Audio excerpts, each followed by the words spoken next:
ಶ್ರದ್ಧೆ, ಅವರ ಅನುಗ್ರಹ, ನಿನಗೆ ಫಲಪ್ರಾಪ್ತಿ. ಇಷ್ಟಕ್ಕೆ ಸೀಮಿತವಾಗಿ ಯಾರು ಆಕ್ಷೇಪಿಸುವುದಕ್ಕೆ ಈ ಶ್ರದ್ಧಾ ವರ್ತುಲದೊಳಗೆ, ಅವರ ಅನುಗ್ರಹ ವರ್ತುಲದೊಳಗೆ, ನಿಮ್ಮೆಬ್ಬರ ಸಾಂಗತ್ಯದ ಕರ್ಮ ವರ್ತುಲದೊಳಗೆ ಅವರ ಗುರುತ್ವವನ್ನು ಒಪ್ಪದವರನ್ನು ಬಲಾತ್ಕಾರದಿಂದ ಸೇರಿಸಿದ ಕಾಲದಲ್ಲಿ ನಿನ್ನ ಗುರುವಿನ ಗುರುತ್ವವು ಪ್ರಶ್ನಾರ್ಹವೇ ಆಗುತ್ತದೆ. ಅದು ಸರ್ವತ ಅಂತ ನಿರೂಪಿಸಬೇಕಾದ ಬಾಧ್ಯತೆ ಗುರುವಿಗೂ ಬರ್ತದೆ, ಶಿಷ್ಯನಿಗೂ ಬರ್ತದೆ. ಆದ್ದರಿಂದಲೇ ಸರ್ವಾನ್ವಯವಾಗಿ ಚಂಡಕೌಶಿಕರ ನಿರ್ದೇಶವನ್ನು ಸ್ಥಾಪಿಸ್ತೇನೆ ಅಂತ ನರಮೇಧಕ್ಕೆ ಹೊರಟ್ರೆ ಆ ಗುರುತ್ವವನ್ನೇ ಮೂಲಚ್ಛೇದ ಮಾಡ್ತಾ ಬರಬೇಕಾಗ್ತದೆ. ಒಂದು ಅರ್ಜುನನಲ್ಲಿ ಪಶುಗಳಿಗೆ ಸಿಗಬಹುದಾದಂತಹ ಪರಮಗತಿಯ ಕುರಿತಾಗಿ ವೇದ ಪ್ರಾಮಾಣಿಕದಿಂದ ದೂರಾನ್ವಯದಲ್ಲಿ ಅಧ್ವರದಲ್ಲಿ ಭಾಗಿಯಾದ ಯಾವ ಪ್ರಾಣಿಯೂ ಪಶುವೇ ಆಗಿ ಪರಿಗಣಿತವಾದದ್ದರಿಂದ ಇಲ್ಲೂ ಅಲ್ಲ ಹಾಗೆ ಆದದ್ದಕ್ಕೆ ಈಗ ನಮಗೆ ಇತಿಹಾಸದಿಂದಲೋ ಪುರಾಣದಿಂದಲೋ ವೇದ ಪ್ರಾಮಾಣ್ಯವನ್ನು ವೇದಾನ್ವಯವನ್ನು ಹೇಗೆ ಮಾಡಲಾಗಿದೆ ಎಂಬುದಕ್ಕೆ ನಿದರ್ಶನ ಸಿಕ್ಕುವಾಗ ಅದರ ಮೂಲಕವಾಗಿ ವಿವೇಚಿಸಿ ಪಶುವನ್ನು ನಾವು ನಿನಗೆ ಸ್ವರ್ಗ ಪ್ರಾಪ್ತವಾಗುತ್ತದೆ ಅಂತ ಅದಕ್ಕೆ ನಾವು ಮನವರಿಕೆ ಮಾಡಿಸಿ ಒಡಂಬಡಿಸಿ ಓಲೈಸಿ ಅಂಗೀಕಾರವನ್ನು ಲಭ್ಯವಾಗಿಸುವ ಸ್ಥಿತಿಯಲ್ಲಿ ಇಲ್ಲವಾದ್ದರಿಂದ ಬಲೋದ್ಬಂಧದಿಂದ ಯೂಪಸ್ತಂಭಕ್ಕೆ ಬಂದ ಸ್ವಾತಂತ್ರ್ಯವನ್ನು ಸ್ವಂತಿಕೆಯನ್ನು ಕಳೆದುಕೊಂಡವರಲ್ಲ ನರರು ಅಂತಂದರೆ ವೇದ ವಿಶ್ವಾಸಿಗಳಾದವರು ಅನೇಕರಿದ್ದಾರೆ. ಸ್ವರ್ಗದಂತಹ ಸುಖಗಳು ನಿಮಗೆ ಲಭ್ಯವಾಗುತ್ತದೆ ಅಂತ ಹೇಳಿ ಮನವರಿಕೆ ಮಾಡಿಸಿ ಸ್ವೇಚ್ಛೆಯಿಂದ ಅವರು ಪಶುವಾಗಿ ಹುಟ್ಟುತ್ತಾರಾದ್ರೆ ಒಬ್ಬರನ್ನು ರಕ್ಷಿಸುವುದಿಲ್ಲ. ನಾವು ಬಲಾತ್ಕಾರದಿಂದ ಅವರ ಶ್ರದ್ಧೆಗೆ ಘಾತ ಮಾಡಿ ನನ್ನ ಶ್ರದ್ಧೆ ಸಮನ್ವಿತವಾಗಬೇಕಾದದ್ದು ಅಂತ ಯಾವಾಗ ನೀನು ಒಪ್ಪಿಸಿಕೊಳ್ಳುವುದಕ್ಕೆ ಹೊರಟಿಯೋ ಆಗ ಆಕ್ಷೇಪ ಬರುವುದು. ಅವನಿಗೂ ವ್ಯಕ್ತಿನಿಷ್ಠವಾದದ್ದು ಧರ್ಮವು, ಧರ್ಮಾಚರಣೆ ಮಾಡುವಲ್ಲಿ ಅವನಿಗೆ ಪ್ರಮಾಣ ಉಂಟು, ಅದಕ್ಕೆ ಬೇಕಾದ ವಿನಿಯೋಗದ ವಿವೇಕ ಅವನಲ್ಲಿ ಉಂಟು. ಅದನ್ನು ನಿರ್ಬಂಧಿತವಾಗಿಸಿ ನನ್ನ ಸ್ವಾತಂತ್ರ್ಯವನ್ನು ಬಲವನ್ನೇ ವಿನಿಯೋಗಿಸ್ತಾರೆ, ದರ್ಪದಿಂದಲೇ ದಮನ ಮಾಡಿ ಅವರನ್ನು ಸೆರೆ ಹಿಡಿದು ಸಾಧಿಸ್ತೇನೆ ಅವರ ಮೂಲಕವಾಗಿ ಅಂತ ಹೊರಟಾಗ ಆಕ್ಷೇಪ ಬರುವುದು. ವರುಣನಿಗೆ ಬಲಿ ಕೊಡ್ತೇನೆ ಅಂತ ಹೇಳಿದಂತಹ ಹರಿಶ್ಚಂದ್ರನು ಇತಿಹಾಸದಲ್ಲೇ ಆಗಿ ಹೋದರು. ನಮ್ಮ ಕಾವ್ಯಾದಿಗಳಲ್ಲಿ ಪುರಾಣಾದಿಗಳಲ್ಲೇ ನಮಗೆ ಸಿಕ್ಕುವವರು. ಅವರ ಬದುಕನ್ನೇ ಈಗ ಹರಿಶ್ಚಂದ್ರನ ಬದುಕಿನಲ್ಲಿ ಪುತ್ರನನ್ನು ಹುಟ್ಟಿಸಿದ ಪುತ್ರನನ್ನು ಬಲಿಯಾಗಿ ಕೊಡ್ತೇನೆ ಎಂದ ಮಾತಿಗೆ ಪ್ರತ್ಯಾಮ್ನಾಯ ಅವನು ಸಂಪಾದಿಸಿದವರನ್ನು ರಾಜನಾದವನ ದರ್ಪದಿಂದಲೋ ಬಲದಿಂದಲೋ ವಶೀಕರಿಸಿದ ಅಥವಾ ಧನದಿಂದಲೋ ವಿನಿಯೋಗದಿಂದಲೋ ಸಮ್ಮತಿಯಿಂದಲೋ ವಶೀಕರಿಸಿದ. ಯೋಚನೆ ಮಾಡಿದರೆ ಹಾಗೆಯೇ ಮಾಡಬಹುದು ಅಂತಾಗಿದ್ರೆ ಯಾವತ್ತೂ ಮಾಡಿ ಆಗುತ್ತಿತ್ತು. ಧರ್ಮಸಮ್ಮತವಾದದ್ದು ಸ್ವಕುಲೋದ್ಧಾರಕ್ಕೆ ಹೇತುವಾಗಬಹುದಾದ, ಪುತ್ರ ಪ್ರಾಪ್ತಿ ಅಬಾಧಿತವಾಗಿ ಉಳಿಸುವುದಕ್ಕೆ ಪೂರಕವಾಗಬಹುದಾದ, ಅಲ್ಪವಾದ ವಿನಿಯೋಗದಿಂದ ಸಾಧ್ಯವಾಗಬಹುದಾದ ಒಬ್ಬ ಬ್ರಾಹ್ಮಣ ಬಾಲ ಅಧಿಗತ ಸೂನುವಾದ ಸುರಶೇಪ ನಾಮಕನಾದವನು ಅವರನ್ನು ವಶೀಕರಿಸುವುದಕ್ಕೆ ಅಷ್ಟು ದೇನು ಕೊಡ್ತೇನೆ, ಇಷ್ಟು ದೇನು ಕೊಡ್ತೇನೆ, 100 ಕೊಡ್ತೇನೆ, 1000 ಕೊಡ್ತೇನೆ ಅಂತ ಹೇಳ್ತಾ ಅನುನಯದಿಂದ ಓಲೈಸಿ ಅಂಗೀಕರಿಸುವ ಸ್ಥಿತಿ ಆಗಿ ಬರಬೇಕಾಯಿತು.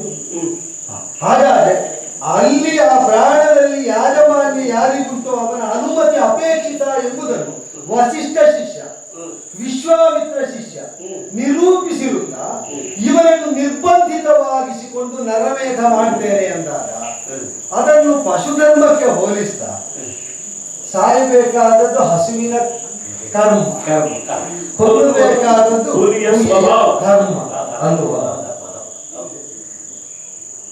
ಒಂದು ವಿಷಯ ಗೊತ್ತು. ಈ ಒಂದು ವಿಷಯ ಹಸುವಾದ ಹುಲಿ ಸೀಳಲ್ಪಡುವಂತೆ ತನ್ನ ಕೊಂಬಿನಿಂದಲೇ ತಿಳಿದರೆ ಜ್ಞಾತಾಜ್ಞಾತವಾಗಿ ಹುಲಿಯಾದ್ರೂ ಸಾಯಬೇಕು, ಅದು ಗೊತ್ತುಂಟು. ಹೌದಾ? ಹಸುಗಳಂತೆ ನೀ ಸೆರೆಯಲ್ಲಿರಿಸಿದವರಿಗೆ ಹುಲಿಯನ್ನಾದರೂ ತಿವಿದುಕೊಳ್ಳಬಲ್ಲಷ್ಟು ದೃಢತೆಯಿಂದಲೇ ಒಡಮೂಡಿದ 3 ಕೋಡುಗಳು ನಿನ್ನ ಎದುರಿನಲ್ಲಿ ನಿಂತದ್ದು.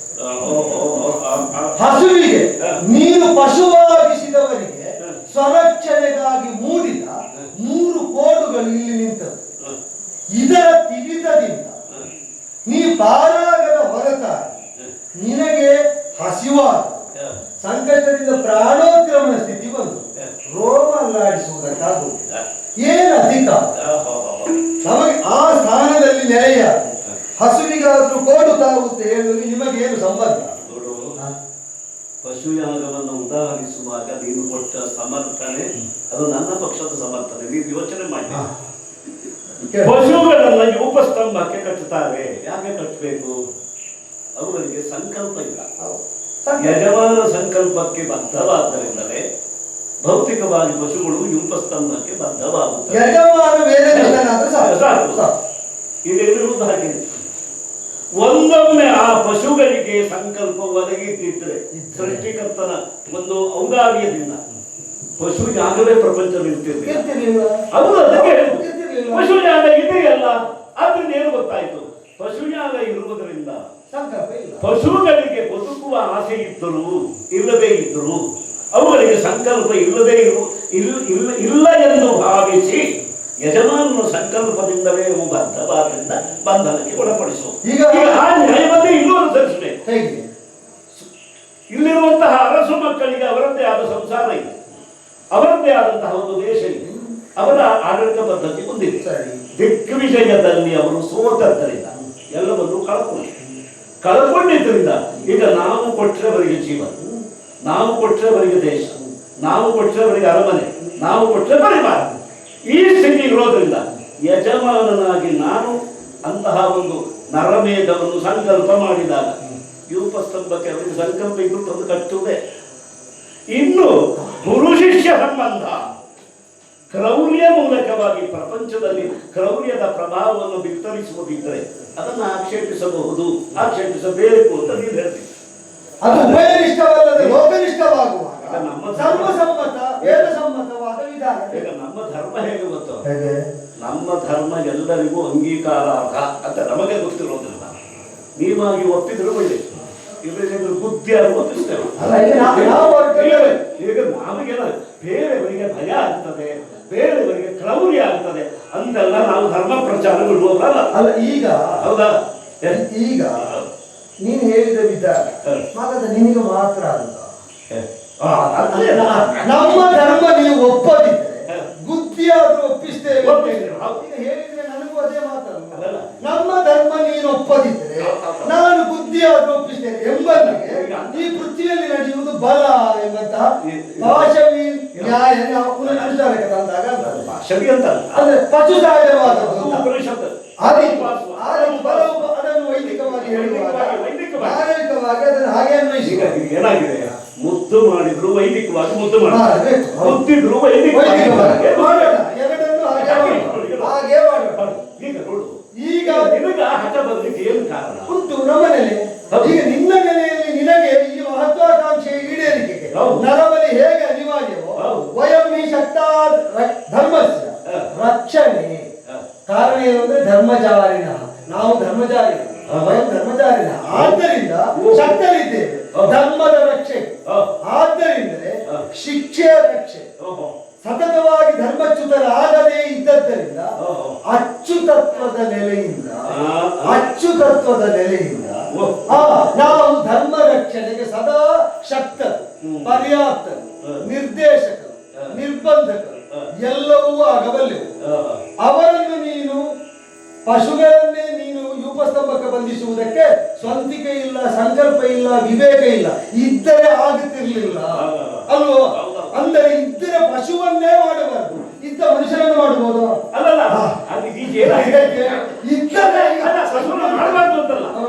ಇದ್ದರೆ ಪಶುಗಳೇ ಆಗುತ್ತಿರಲಿಲ್ಲ. ಅವು ಪಶುಗಳು ಆಗಬಹುದು ಅಂತ ಶಾಸ್ತ್ರ ಇದ್ದ ಮೇಲೆ ಸಂಕಲ್ಪ ಇದ್ರು ಪ್ರಕೃತಿಯನ್ನು ಬಳಸಿಕೊಂಡು ಯಜ್ಞೋಪಕ್ರಮ ವೈದಿಕವಾಗಿ ಪ್ರವೃತ್ತವಾದದ್ದು ತೋಪಿದರೆ ಅಪ್ರಾಕೃತವಾದ ಅಮಾನುಷವಾದ ಒಂದು ಪ್ರವೃತ್ತಿಯನ್ನು ಸ್ವಪ್ರಕೃತಿಯಾಗಿ ಅಂಗೀಕರಿಸಿರಬಹುದಾದ ನೀನು ಪ್ರಕಟವಾಗಿಸ್ತಾ ಇರುವುದು ಮನುಷ್ಯತ್ವ ಅಲ್ಲ, ರಾಕ್ಷಸೀ ಭಾವ. ಆ ಕಾರಣದಿಂದ ಒಳಗಿದ್ದೇನೋ ರಾಕ್ಷಸೀ ಭಾವ ಅಲ್ಲ. ಅದನ್ನ ನೀವು ಹೇಳುವಾಗ ನನಗೆ ಅಷ್ಟು ಸಂತೋಷ ಆದಲ್ಲ. ಅದಿದ್ರೆ ಒಳಗಿದ್ರೆ ಸ್ವಲ್ಪ ಅದು ಪ್ರಕಟ ಆಗಲಿ. ಯಾಕೆಂದ್ರೆ ದೈತ್ಯ ಪ್ರತಿಭೆ, ದೈತ್ಯ ಪಾಂಡಿತ್ಯ, ದೈತ್ಯ ಪ್ರಭುತ್ವ, ದೈತ್ಯವೆಂಬುದು ಒಂದು ಪರಾಕಾಷ್ಠ. ಆದ್ದರಿಂದ ನಮ್ಮಲ್ಲಿ ದೈತ್ಯ ಯಜಮಾನ ಅಂತ ಹೇಳಿದ್ರು ಒಂದು ಭೂಷಣವೇ. ಹೌದು. ಅದೇ ದೊಡ್ಡದಲ್ಲ. ಆದ್ರೆ ಒಂದುಂಟು, ಈಗ ನಾವು ಅಚ್ಯುತ ನೆಲೆ ಹೇಳುವಾಗ ಆಸಕ್ತಿ ಬಂದಿದ್ದು ಅಚ್ಯುತ ನೆರೆ. ಅಚ್ಯುತನ ನೆಲೆ ಈಗ ಜಾರಿ ಎಷ್ಟು ಜಾರಿ ಬಂದ್ರು ಅಚ್ಯುತ ಅಂತ ಹೇಳ್ಬಹುದು. ಹೌದಾ? ಯಾವುದು ಅವ್ರು ಬೀಳದಿದ್ರೆ ಜಾರಬಾರದು ಅಂತಿಲ್ಲ, ಬೀಳಬಾರದು. ಬೀಳಬಾರದು ಅಚ್ಯುತ ಅಂತ. ಬೀಳುವಂತೆ ಜಾರ ಕೂಡ. ಈಗ ಯಜ್ಞಶಾಲೆ ನಮ್ಮದು, ಯಾಗ ನಿಮ್ಮದಲ್ವಾ? ಆದ್ದರಿಂದ ಬೀಳತಕ್ಕದ್ದು ಎಂತ ಯಾಗ? ಶಿಷ್ಟ ರಕ್ಷಾ ಸಮ. ಹೌದು, ಶಿಷ್ಟ ರಕ್ಷಾ ಸಮ. ಆ ಯಾಗ ನಿಮ್ಮದು, ಯಜ್ಞಶಾಲೆ ನಮ್ಮದು. ಅಂದ್ರೆ ಜರಾಸಂಧನ ಯಜ್ಞಶಾಲೆಯಲ್ಲಿ ಹೌದಾ, ನಾವು ಉಭಯ ಕ್ರಮಗಳನ್ನು ಏಕಕಾಲದಲ್ಲಿ ಮಾಡುದು. ಹೌದು. ಶಿಷ್ಟ ರಕ್ಷಾ ಸಮ, ದುಷ್ಟ ಶಿಕ್ಷಾಧ್ವ, ದುಷ್ಟ ಶಿಕ್ಷಾಧ್ವ, ಶಿಷ್ಟ ರಕ್ಷಾ ಸಮ, ಎರಡನ್ನು ಒಟ್ಟಿಗೆ ಮಾಡುವುದು ಅಧಿಕಾರಿಗಳು. ಒಂದು ಅಪ್ರಬುದ್ಧ ವಿಚಾರ ನೀನು ಹೇಳ್ತಾ ಇದ್ದಾರೆ. ಈಗ ವಿಚಾರಣೆ ಮಾಡುವುದಾದ್ರೆ ಪೂರ್ಣ ಮಾಡಬೇಕು. ಒಬ್ಬರನ್ನೂ ನೋಡ್ಲಿಲ್ಲ, ಅಲ್ಲಿದ್ದ ಒಬ್ಬರ ಹೆಸರು ಗೊತ್ತಿಲ್ಲ, ಒಬ್ಬರ ಪರಿಚಯ ಇಲ್ಲ. 86 ಜನ ಶಿಷ್ಟರು ಅಂತ ನೀವು ಭಾವಿಸ್ತೀವಿ. ಶಿಷ್ಟ ರಕ್ಷಾ ಸವ. ನಾನು ಪ್ರಕಟವಾಗಿ ಹೀಗಿದ್ದೇನೆ, ಇಷ್ಟು ಧೀರನಾಗಿ ಉದಾತ್ತನಾಗಿ ಇಡೀ ಮಗಧ ದೇಶದಲ್ಲಿ ಎಲ್ಲಾದ್ರೂ ಅನ್ಯಾಯ ಇದೆಯಾ ನೋಡಿದ್ಯಾ ನೀನು? ಅಲ್ಲ, ಇದು ಲಾಭ ಇದೆಯೋ? ನಿನ್ನಲ್ಲೇ ಎಲ್ಲ ದೇಶದಲ್ಲಿ. ನಾನು ಯಾಕೆ ಕೇಳ್ತೇನೆ? ದೇಶದಲ್ಲಿ ಇಲ್ಲ ಅಂದ್ರೆ ಅದರ ಪ್ರಭುವಿನಲ್ಲಿ ಬರ್ಲಿಕ್ಕೆ ಸಾಧ್ಯವೇನ? ಬರ್ಲಿಕ್ಕೆ ಸಾಧ್ಯ. ನಾವು ಹೀಗಿರೋದ್ರಿಂದಲೇ ದೇಶ ಹೀಗಿದೆ. ದೇಶವನ್ನ ಮೈಮೇಲೆ ಹೊತ್ತು ಮನುಷ್ಯ. ಇದು ಹೇಗೆ? ದೇಶ ಮಾಗಧ, ಆಳುವ ಪ್ರಭು ಮಾಗಧ. ಬಿಡದೆ ಹಿಡಿದು ಕಡಿದು ಕೊಂದು ತಿಂದು ತೇಗಿದ ಸಿಂಹವನ್ನು ನಾನಾಡುವ ಕಾಡಿನಲ್ಲಿ ಒಂದಾದ್ರೂ ಸಾಧು ಪ್ರಾಣಿ ಉಂಟು ಅಂತ ಕೇಳಿದಾಗ ಅಂದ್ರೆ ಅದು ಸಾಧು ಆದ್ರೆ ಹೊಟ್ಟೆಯಲ್ಲಿ ಇರ್ತದೆ, ಅದು ಕ್ರೂರವಾದರೆ ತನ್ನ ಜೊತೆಯಲ್ಲಿ ಇರ್ತದೆ. ಇದನ್ನು ತೋರಿಸಿ ಕೇಳುದು ಒಂದಾದ್ರೂ ಸಾಧುತ್ವ ಇಲ್ಲಿ ನೆಲೆ ಉಂಟು. ಆದ್ದರಿಂದಲೇ ಬಗೆದು ನೋಡುವ ಈಗ ಸಾಮರ್ಥ್ಯ ಇದ್ದವನೇ ಎದುರು ನಿಂತು ಹೇಳ್ತಾ ಇರೋದು ನಮಗೆ ತೀಕ್ಷೆ ಉಂಟು. ಬಹಳ ಒಳ್ಳೆ ಶಬ್ದ ಹೇಳಿದೆ. ಎಂತದು? ಬಗೆದು ನೋಡುವ. ಏನು ಸುಲಭವಾಗಿ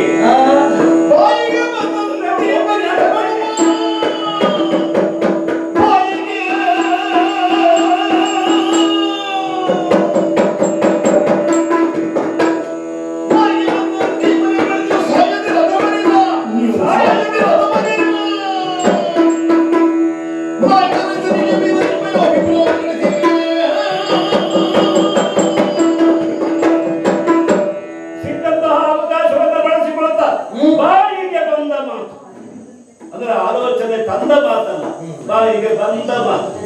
ಹಾಗೆ ಹೇಳಿದ್ರದ ಹೇಳಿದ್ದಲ್ಲ, ಅದು ಹೊಗಳುವುದು ಅಂತ ಆಗ್ತದೆ. ಹಾಗೆ ಮಾತಾಡ್ತಾ ಇದ್ದೀನಿ, ಹಾಗೆಲ್ಲ ಮಾತಾಡಬೇಡ. ಅದು ಒಳ್ಳೊಳ್ಳೆ ಶಬ್ದ ಹೇಳಿ. ಎಂತದ್ದು ಹೊಟ್ಟೆ ಬಗೆಯ ಉಗುರು ಉಂಟಲ್ಲ ನನಗೆ ಅಲ್ಲ.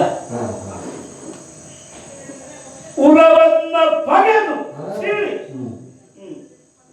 ಡಿಂಬವನ್ನು ಒಡೆಯುವ ಶಕ್ತಿ ಇದ್ರೆ ಹೇಗಿರ್ತಾನೆ ನಮ್ದು ಕೇಳಿದ್ದೇನೆ, ನೋಡಿಲ್ಲ, ಕೇಳಿದ್ದೇನೆ.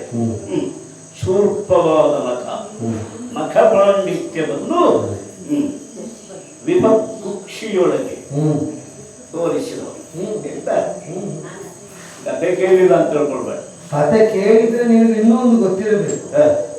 ವಿರೋಧ ಯಾರಲ್ಲಿ ಸಾಧಿಸ್ತಾರೋ ಅವರ ಉಗುರು ನೋಡಿ ವಿರೋಧ ಸಾಧಿಸಿದ್ದಲ್ಲ, ಆದರೆ ಅವನನ್ನು ಬಗೆದದ್ದು ಅದು ತನಕ ಕಾಣದ ಉಗುರು. ನನಗೆ ಅಂದ್ರೆ ಬಗೆಯುವಾಗ ಕಾಣುವ, ಬಗೆಯುವಾಗಲೇ ಕಾಣುವ ಉಗುರು.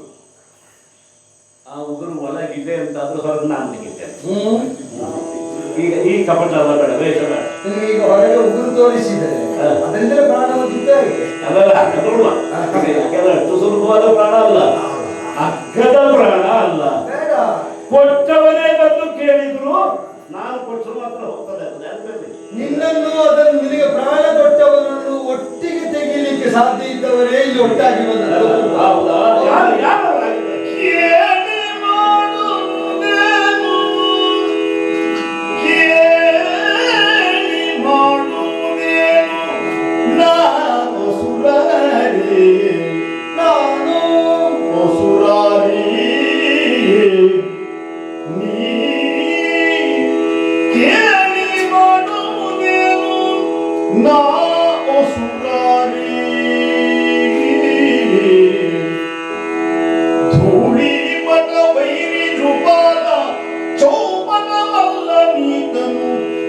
ಭೀಮಸೇನ ಕಣ ಈ ಭೀಮಸೇನ ಧೂಳಿ ಪಟವೈರಿ ಧ್ರುಪಾಲ ಚೌಪಟ ಮಲ್ಲ ನೀತನು ಭೀಮಸೇನ ಕಣ ಈತನು ಭೀಮಸೇನ ಕಣ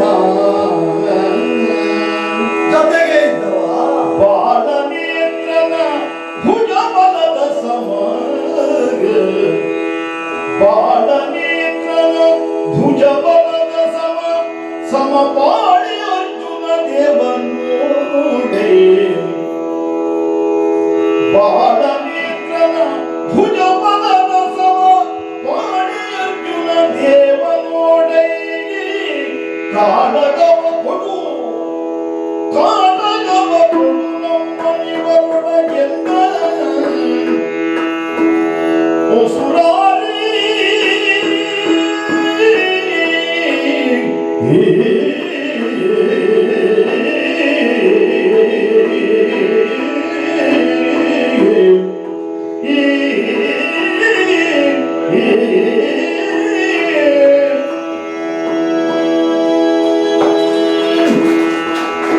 ನಾವ್ಯಾರೆಂಬುದನ್ನು ನೀ ಕೇಳಬಾರದೆಂಬ ಆಗ್ರಹದಲ್ಲೇನೂ ನಾವಿಲ್ಲ.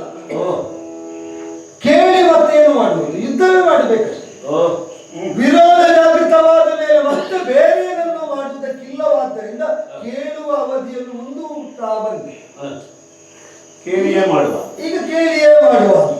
ನಿನಗೆ ಇದರಿಂದ ಈಗ ಮಾಡಬೇಕಾದ ಕೇಳಿಗೆ ಪರಿಚಯವನ್ನು ಕೇಳುವುದೇ ಒಂದು ದಾರಿ ಆಗುತ್ತದೆ ಅಂತ ಕೇಳಿಸೋಣ.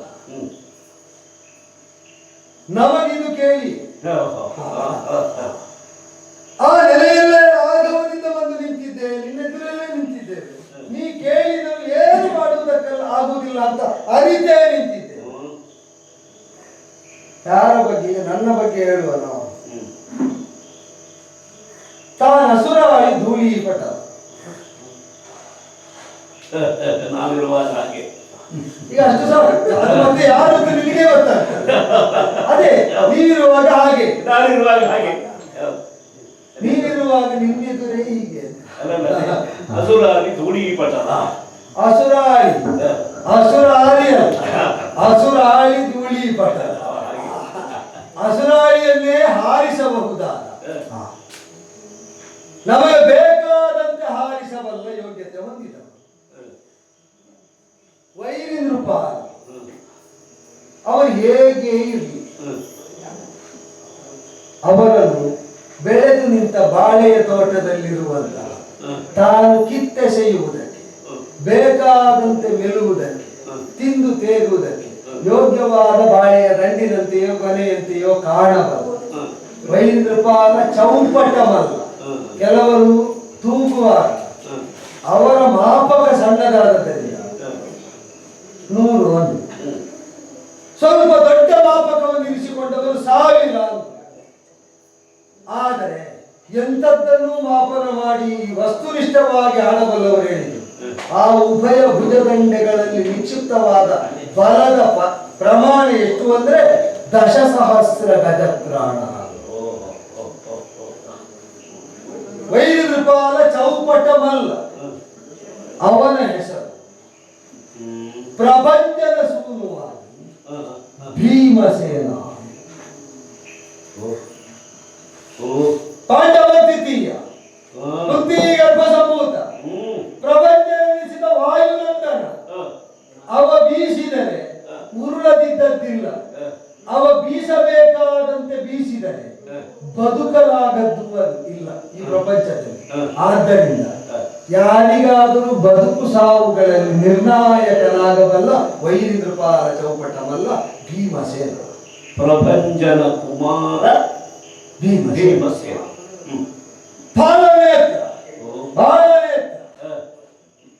ಪ್ರಾದೇಶಿಕವಾಗಿದ್ದಂತಹ ಪ್ರಯೋಗ ವ್ಯತ್ಯಯಗಳು. ಫಾಲನೇತ್ರನ ಭುಜಬಲಷ್ಟು ಅಂತ ನೋಡುವುದಕ್ಕೆ ಸಾಧ್ಯವ? ಆ ಅಗ್ನಿ ಮುಚ್ಚಿದ ಕಂಗಳಲ್ಲಿದ್ದ ಅಗ್ನಿಯ ತೇಜ ಪ್ರಕಟವಾಗುವುದು ಉಭಯ ಬಾಹುಗಳು. ಅದಕ್ಕೆ ಸಮವಾಯಿಯಾಗಬಹುದಾದ ದೇವತೆಗಳೆಲ್ಲರನ್ನು ನಿಯಂತ್ರಿಸ ಎನಿಸುವ ದೇವಾಧಿಪತಿಯಾದ ಸುರೇಂದ್ರನೇ ಸಂಕಲ್ಪಿಸಿ ಭೂಮಿಯಲ್ಲಿ ನಿಕ್ಷೇಪಿಸಿದ ತನ್ನ ಪಿಂಡ. ವೈರಿಗಳೆಷ್ಟು ಪ್ರಬಲ ಪಿಂಡರಾದರೂ ಕೂಡ ಮೂಲೋಚ್ಚಾಟನೆ ಮಾಡುವಂತೆ ಲಕ್ಷ ವೇದನ ಮಾಡುವಂತಹ ಧನುರ್ವೇದಗಳಲ್ಲಿ ಇದ್ದ ಸಾಧ್ಯತೆಗಳನ್ನೆಲ್ಲ ಸೂರೆಗೊಂಡು ನಿನ್ನ ಮುಂಭಾಗದಲ್ಲಿ ನಿಂತ ಅರ್ಜುನ ದೇವ. ಇವ ಪಾಂಡುವಿನ ಕನಿಷ್ಠ, ಪಾಂಡವರಲ್ಲಿ ಮಧ್ಯಮ, ಕುಂತಿಗೆ ತೃತೀಯ. ನೀವಿಬ್ಬರು ಈ ಕಡೆ ಬನ್ನಿ. ನೀನು ಯಾರು? ಅಸುರಾಳಿ ಧೂಳಿಪಟಲ ಗೊತ್ತಾಗ್ಲಿಲ್ಲ ಗೊತ್ತಾಗ್ಲಿಲ್ವ? ಅದ ನನ್ನನ್ನು ವೇಷ ಹಾಕಿದೆ ಅಂತ ನನ್ನ ಮೊಮ್ಮಕ್ಕಳಲ್ಲಿ ಇಂಥ ವಾಚಾಳಿಗಳು ಯಾರಿಲ್ಲ. ನೋಡಿ ಮೊಮ್ಮಕ್ಕಳು ಮಾತಾಡಿದ್ರು ಬಿಡದ ಜಂತ ಆಯ್ತು. ಹೌದಾ? ಅದಕ್ಕೆ ಅಜ್ಜನನ್ನು ಬಿಟ್ಟು ಬೆಳೆದ ಮೊಮ್ಮಗೇವ. ಆದ್ರಿಂದ ಹೇಳಿದ್ದು ನಿಮಗೆ ನೀವು ಕಳಿಸಿದಲ್ಲಿ ನಿಮ್ಮ ಮಕ್ಕಳೇ ಉಳಿಯುವುದಿಲ್ಲ. ಮರಳಿ ನಿಮ್ಮನ್ನ ರಸಿ ಬರ್ತಾರೆ, ಮತ್ತೆ ಮೊಮ್ಮಕ್ಕಳನ್ನು ಕಾಣುವುದಕ್ಕೆ ಸಿಗಬೇಕು. ಆದ್ದರಿಂದಲೇ ನಿಮ್ಮ ಅಳಿಯ ಮಾತುರ ಅಂತಲ್ಲ, ಅದೇ ನಾನು ಕೃಷ್ಣ.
ಮಹಾಜನರಿದಿರುಳು ಸಭೆಯೊಳಗನು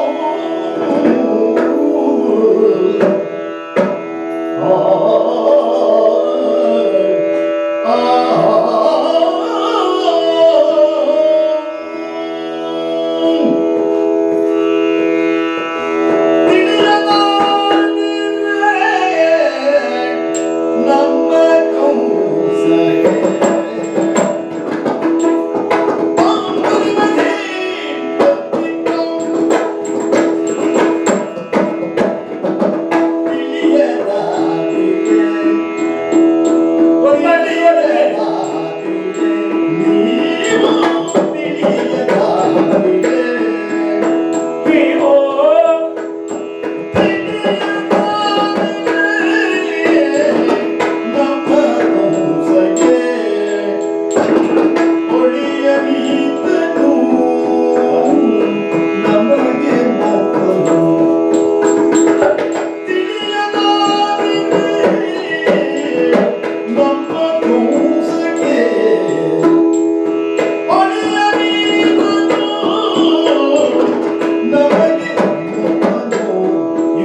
ಗೊತ್ತಾಯ್ತು. ಘಟನೆಯನ್ನ ನೀವು ಅವಲೋಕನ ಮಾಡ್ತಾ ಇದ್ದೀರಿ. ವಯಸ್ಸಾದ ಮುದುಕ ನಗುತ್ತಾ ನಗುತ್ತಾ ಆಸನದಿಂದ ಕೆಳಕ್ಕೆ ಬಿದ್ದ. ಏಳುವಾಗ ಮತ್ತೆ ಬಿದ್ದ. ಬಿದ್ದು ಎದ್ದು ನಗುತ್ತಾ ಇದ್ದಾರೆ. ಈ ವಯಸ್ಸಿಗೆ ಅಲ್ಲ. ಆದ್ರೆ ಅದಿವಾಗ ಏನು ಮಾಡೋದು? ಅಳು ಬಂದರೂ ತಡ್ಕೊಳ್ಳಿಕ್ಕಾಗೋದಿಲ್ಲ, ನಗು ಬಂದರೂ ತಡ್ಕೊಳ್ಳಿಕ್ಕಾಗೋದಿಲ್ಲ. ಕೋಪ ಬಂದರೆ ತಾಪ. ಭಾವಗಳನ್ನು ನಾವು ನಿಯಂತ್ರಿಸಿಕೊಳ್ಬೇಕು. ಆದರೆ ಭಾವದ ಬುಗ್ಗೆ ಹುಟ್ಟಿದ ಕ್ಷಣ ತಿಳಿಯದಾದರೆ ಇವಾಗ ಅರ್ಥ ಆಗಲಿಲ್ಲ, ನಮಗೂ ಗೊತ್ತಾಗಲಿಲ್ಲ. ಅಂದ್ರೆ ಈಗ ಪ್ರಸಂಗ ತಿಳಿಯಾಗಿ ಗೊತ್ತಾಯ್ತು. ಬಂದವ ಯಾರಲ್ಲ, ಬ್ರಾಹ್ಮಣರಲ್ವೇ ಅಲ್ಲ ಇವರು, ಬ್ರಾಹ್ಮಣ ವೇಷದಲ್ಲಿ ಬಂದವರು. ಒಬ್ಬ ಬಲ ಭೀಮ, ಇನ್ನೊಬ್ಬ ಅರ್ಜುನ ಹೇಳಿದ್ದಾನ. ಆಶ್ಚರ್ಯ ಮಾತ್ರ ಆಗಿತ್ತು, ನಮ್ಗೆ ನಗು ಬರಲಿಲ್ಲ. ಆದರೆ ಇವ ನಮ್ಮ ಮೊಮ್ಮಗ ಅಜ್ಜ ಅಂತ ಕರೆಯುವುದಕ್ಕೆ ಅಜ್ಜನ ಮನೆಗೆ ಬಂದು ಅಂಗಳದಲ್ಲಿ ನಿಂತಿದ್ದಾನೆ. ಬಹಳ ದೊಡ್ಡ ಕಜ್ಜ ಮಾಡ್ತೀವಿ. ಸೆರೆಮನೆಯಲ್ಲಿ ಹುಟ್ಟಿ ಅರಮನೆಯಲ್ಲಿದ್ದವರನ್ನೆಲ್ಲ ಸೆರೆಮನೆಗೆ ಕರ್ಕೊಂಡವ. ಸುತ್ತಿ ಬಳಸಿ ಹೇಳುದು ಬೇಡ. ನಮ್ಮ ಅಳಿಯ ಕಂಸನಿಗೆ ಅಳಿಯ, ಇವ ಅಳಿಯ, ನಮ್ಮ ಅಳಿಯನಿಗೆ ಗೊತ್ತೇ ಆಗಲಿಲ್ಲ. ದೇವಕಿಯ 8ನೇ ಗರ್ಭದಿಂದ ನಿನಗೆ ಮೃತ್ಯು ಪ್ರಸವ ಆಗಲಿದೆ ಎನ್ನುವ ಮಾತು ಕೇಳಿದಾಗ ಸಾವಿನ ಸಂಕಟ ಆಗಿತ್ತು ಅಳಿಯರಿಗೆ.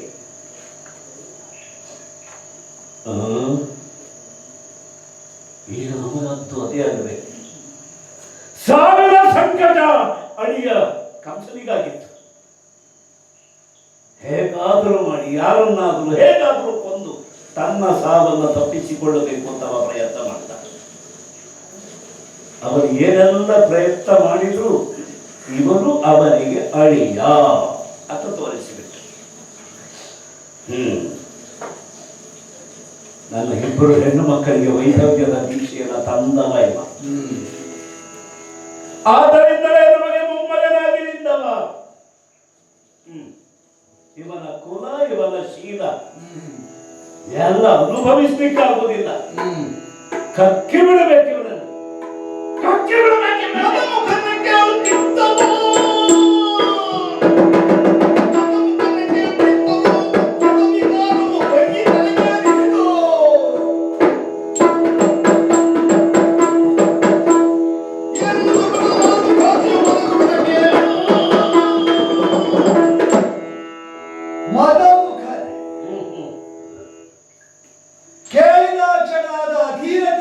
ಅಂತರಂಗದಲ್ಲಿ ಅದನ್ನು ಮುಚ್ಚಿಡುವುದಕ್ಕೆ ನಸುನಗುವಿನ ಲೇಪ ಹೊದಿಸಿದೆ. ನಮ್ಮನ್ನೇನಾಗಿ ಲೋಕ ಪರಿಭಾವಿಸಿದೋ ಅಥವಾ ನಿನ್ನ ಸಭೆಯಲ್ಲಿದ್ದ ವಿಪ್ರರೇ ಮೊದಲಾದವರು ಪರಿಭಾವಿಸಿದರು. ಅದಲ್ಲ, ಅದಕ್ಕಿಂತ ಇವನು ಹೀನನಾದವನು ಅಂತ ಬಿಂಬಿಸುವುದಕ್ಕಾಗಿ ಹೇಳಿ ಪ್ರಯೋಜನ ಇಲ್ಲ ಅಂತ ಹೇಳ್ತಾರೆ. ಅವರ ಮನದಲ್ಲಿ ಇರದ ಚಿತ್ರವನ್ನು ಮೂಡಿಸುವ ವಿಫಲ ಯತ್ನ ಮಾಡ್ತಾ ಇದ್ದ ಇವ ಹೀನ ಪ್ರವೃತ್ತಿಯವನು. ಇವನು ನಿಂದಲಿದ್ದಾನೆ, ವಿರೋಧಿಯಾಗುವುದಕ್ಕೂ ಅಸಾಮರ್ಥ್ಯವನ್ನು ಹೊಂದಿದವನು, ಓಡಿ ಬದುಕಿದವನು. ನಿನಗಿರುವುದು ನಿನಗೆ ತುಲ್ಯರಾದವರಾರೂ ಇಲ್ಲವೆಂಬ ಭಾವ, ಮದ ಮುಖತೆ, ಅದೇ ಮುಖದಿಂದ. ಅದರ ಜೊತೆಯಲ್ಲಿ ಬಹುಶಃ ರಾತ್ರಿ ನಿದ್ರೆಗೆಟ್ಟದ್ರಿಂದ ಸ್ವಲ್ಪ ಪಿತ್ತ ಏರಿದೆ. ಜೊತೆಯಲ್ಲಿ ನಿಮ್ಮದು ಆವಿಚಾರಿಕ ಪ್ರಯೋಗಗಳು, ಮದ್ಯ, ಮಾಂಸ, ಮಾಲಿನಿ, ಯಾವುದು ನಿಮಗೆ ನಿಷಿದ್ಧ ಅಲ್ಲ. ಅದೇ ಗೊತ್ತಾಯ್ತು. ಅದು ಯಾರ್ಯಾರಿಗೂ ನಿವೇದನೆಗಲ್ಲ, ಅವರೆಲ್ಲ ಇರುವುದೇ ನಿನಗೆ ನಿವೇದಿಸಿಕೊಳ್ಳುವುದಕ್ಕೆ ಎಂಬ ಭಾವ ಇರಲಿಲ್ಲ. ಅದು ನಿವೇದನೆ ಆದ್ಮೇಲೆ ಪ್ರಸಾದ. ಅದೇ ನಿಮಗೆ ಅದೆಲ್ಲ ಗೊತ್ತಿಲ್ಲ ಅಲ್ಲ, ಅದನ್ನು ನೀವು ಹೇಗೆ ಹೇಳ್ತೀರಿ ಅಂತ ಗೊತ್ತಿಲ್ಲ ಅಷ್ಟೇ. ನೀವು ಮಾಡುವುದಂತ ಸರಿ ಗೊತ್ತು. ಆದ್ದರಿಂದಲೇ ಅದಲ್ಲದಿದ್ದರೆ ಮಲಿನವಾದದ್ದನ್ನು ಸ್ವೀಕರಿಸುವುದಿಲ್ಲ, ಆ ಮಲಿನ ಪದಾರ್ಥ ಮಾತ್ರ ಸ್ವೀಕರಿಸುವುದು ಅಂತ ಹೇಳ್ತಾ ಆ ಮಲಿನ ಪದಾರ್ಥವನ್ನೇ ಸ್ವೀಕರಿಸಿದೆ. ಅದನ್ನೇ ಅದನ್ನು ಯಾರ ಅಂತ ಹೇಳ್ತೀರಿ ಅಲ್ಲೂ ಸ್ವೀಕರಿಸಿ. ಒಬ್ಬೊಬ್ಬರನ್ನು ನೋಡಿದ್ರೆ ಗೊತ್ತಾಗುವುದಿಲ್ವ, ನಿನ್ನ ಅಂಗರಕ್ಷಣೆಗಿದ್ದವರು ಅಥವಾ ಮುದುಕನಾದ ಇದನ್ನು ನೋಡಿದ್ರೆ ಗೊತ್ತಾಗುವುದಿಲ್ವ? ಕೇಳಿದ್ರೆ ಕರ್ಮಾಂಗ ಶ್ರದ್ಧೆ, ಅದರಿಂದಲೇ ಪ್ರಾಪ್ತಿ. ಆಸ್ತಿ ಅಂತ ತೊಡಗಿಸಿಕೊಳ್ಳುವ ನಿಮ್ಮ ಹಣೆ ಬರ ಇಷ್ಟೇ. ಬಟ್ ಇಲ್ಲದಿದ್ದರೆ ಈ ಭಂಗಿ ಎಲ್ಲ ಬರ್ಲಿಕ್ಕೆ ಉಂಟ. ಅದೇ ಒಳಗುಂಟದ್ದು, ಒಳಗಿದ್ದದ್ದೇ ಹೊರಗಿನ ಭಂಗಿಗೆ ಕಾರಣವಾಗಿದೆ. ಅದೇ ವಿವಿಧ ಭಂಗಿಗಳಲ್ಲಿ ಎಂತದ್ದು ಎಳೆದು ಬಿಟ್ಟದ್ದು ಅದೇ ಗೊತ್ತಾಯ್ತು ನನಗೆ. ಅದೇ ಬಿಟ್ಟದಿಗೆ ತಿರುಗಿ ನಿನಗೆ ಬರ್ತಾ ಇರುವುದು. ಎಳೆದು ಬಿಟ್ಟದ್ದು ಅಂತ ಹೇಳಿದ್ದೆ ಯಾಕೆ ಗೊತ್ತಾಯ್ತಲ್ಲ ಅದು ಗೊತ್ತಾಯ್ತು. ಆದರೆ ನೀ ಯಾವುದನ್ನೇಳೆ ಯಾವುದನ್ನು ಬಿಡು, ಭಟ ಹೌದಾ? ನಿನ್ನಲ್ಲಿ ಇದು ನಿನ್ನದ್ದು ಅಂತ ಸದನ ನಿನ್ನದು, ಇಲ್ಲಿ ನಿನ್ನ ಭೋಗಕ್ಕೆ ಯೋಗ್ಯವಾದ ಮಾನಿನಿಯರು ಎಂಬ ಭಾವದಿಂದಲೇ ಸುಮ್ಮನೆ ಗಳಹದೆ. ನಾನು ಹೀರನು 23 ಲಕ್ಷವೇಣಿ ಅಂತ ತೆಗೆದುಕೊಂಡು 17 ಬಾರಿ ಬಂದೆ, 18ನೇ ಬಾರಿಯೂ ಬಂದೆ. ನೀನು ಬಂದದ್ದು ಸಾಲದಂತ ಕಾರ್ಯವನಾದಿಗಳನ್ನು ಕಳಿಸಿದೆ. ಯಾರು ಬದುಕಿರುವವರು ಯಾರು, ಸತ್ತವರು ಯಾರು ಲೆಕ್ಕ ಹಾಕು. ಓಡಿ ಬದುಕಿದ ಅಂತ ಹೇಳ್ತೀನಿ. 23 ಬಾರಿಯು 18 ಬಾರಿ 23 ಅಕ್ಷವಿಣಿಯನ್ನು ಪಡೆದು ಬಂದವರು ಬರಿದಾರೆ. ಬೆರಳಿಕೆಯ ಮಂದಿಯ ಜೊತೆಯಲ್ಲಿ ಪುರಟ ಮರಳಿದವರು ನೀನು, ಅಷ್ಟನ್ನು ಕೊಂದವರು ನಾವು. ಮೊದಲ ಯುದ್ಧದಲ್ಲಿ ಬಲರಾಮ ಮಾನುಷ ಪಾಶದಿಂದಲೋ ವರುಣ ಪಾಶದಿಂದಲೋ ಬಂಧಿಸಿ ಕಡಿಯುತ್ತೇನೆ ಅಂದಾಗ ತಡೆ ಇವನ ಕಾಲ ಬರಲಿಲ್ಲ ಅಂತ ತಡೆದದ್ದರಿಂದ ನಾನು ಜೀವ ಭಿಕ್ಷೆಯಲ್ಲಿ ಬದುಕುತ್ತಾ ಉಸಿರಾಡ್ತಾ ಇರುವ ಮುದುಕ ಈಗ ಮನೆಗೆ ಬಂದಿದ್ದೇನೆ ಅಂತ ಹಾಗೆ ಹೀಗೆ ಅಂತ ಆಡುವುದಕ್ಕೆ ನನಗೆ ಬಟ ಅವನುಂತಾದ್ರೆ ನಿನಗೆ ಸಮನ್ವಯದ ಮಾತು, ವೈರಛೇದಕವಾದ ಮಾತು ಯಾವುದು ಪಥ್ಯವಾಗುವುದಿಲ್ಲ ಅಂತಾದ್ರೆ ವಿಘಾತಿಯಲ್ಲಿ ಒದಗುರೊಳಕ್ಕೆ ಗೋಮನರು ಮಾನಯುತರಲ್ಲ, ಗೋಮನರು ಮಾನಯುತರಲ್ಲಿ ಮನಮಾತರಲ್ಲಿ ನೀವಿವರು ರಾಜಸುತರು ಸಾವ ಬಯಸುವ ಮಡನೆ ಕೊಂದು ಕೆಟ್ಟಿರಿ ಎಂದ. ಸಾವ ಬಯಸುವ ಮಡನೆ ಕೊಂದು ಕೆಟ್ಟಿರಿ, ಸಾವ ಬಯಸುವ ಮಡನೆ ಕೊಂದು ಕೆಟ್ಟಿರಿ ಎಂದ ದೇವತನಿ ಜಾತ ಭೀಮಗಳು.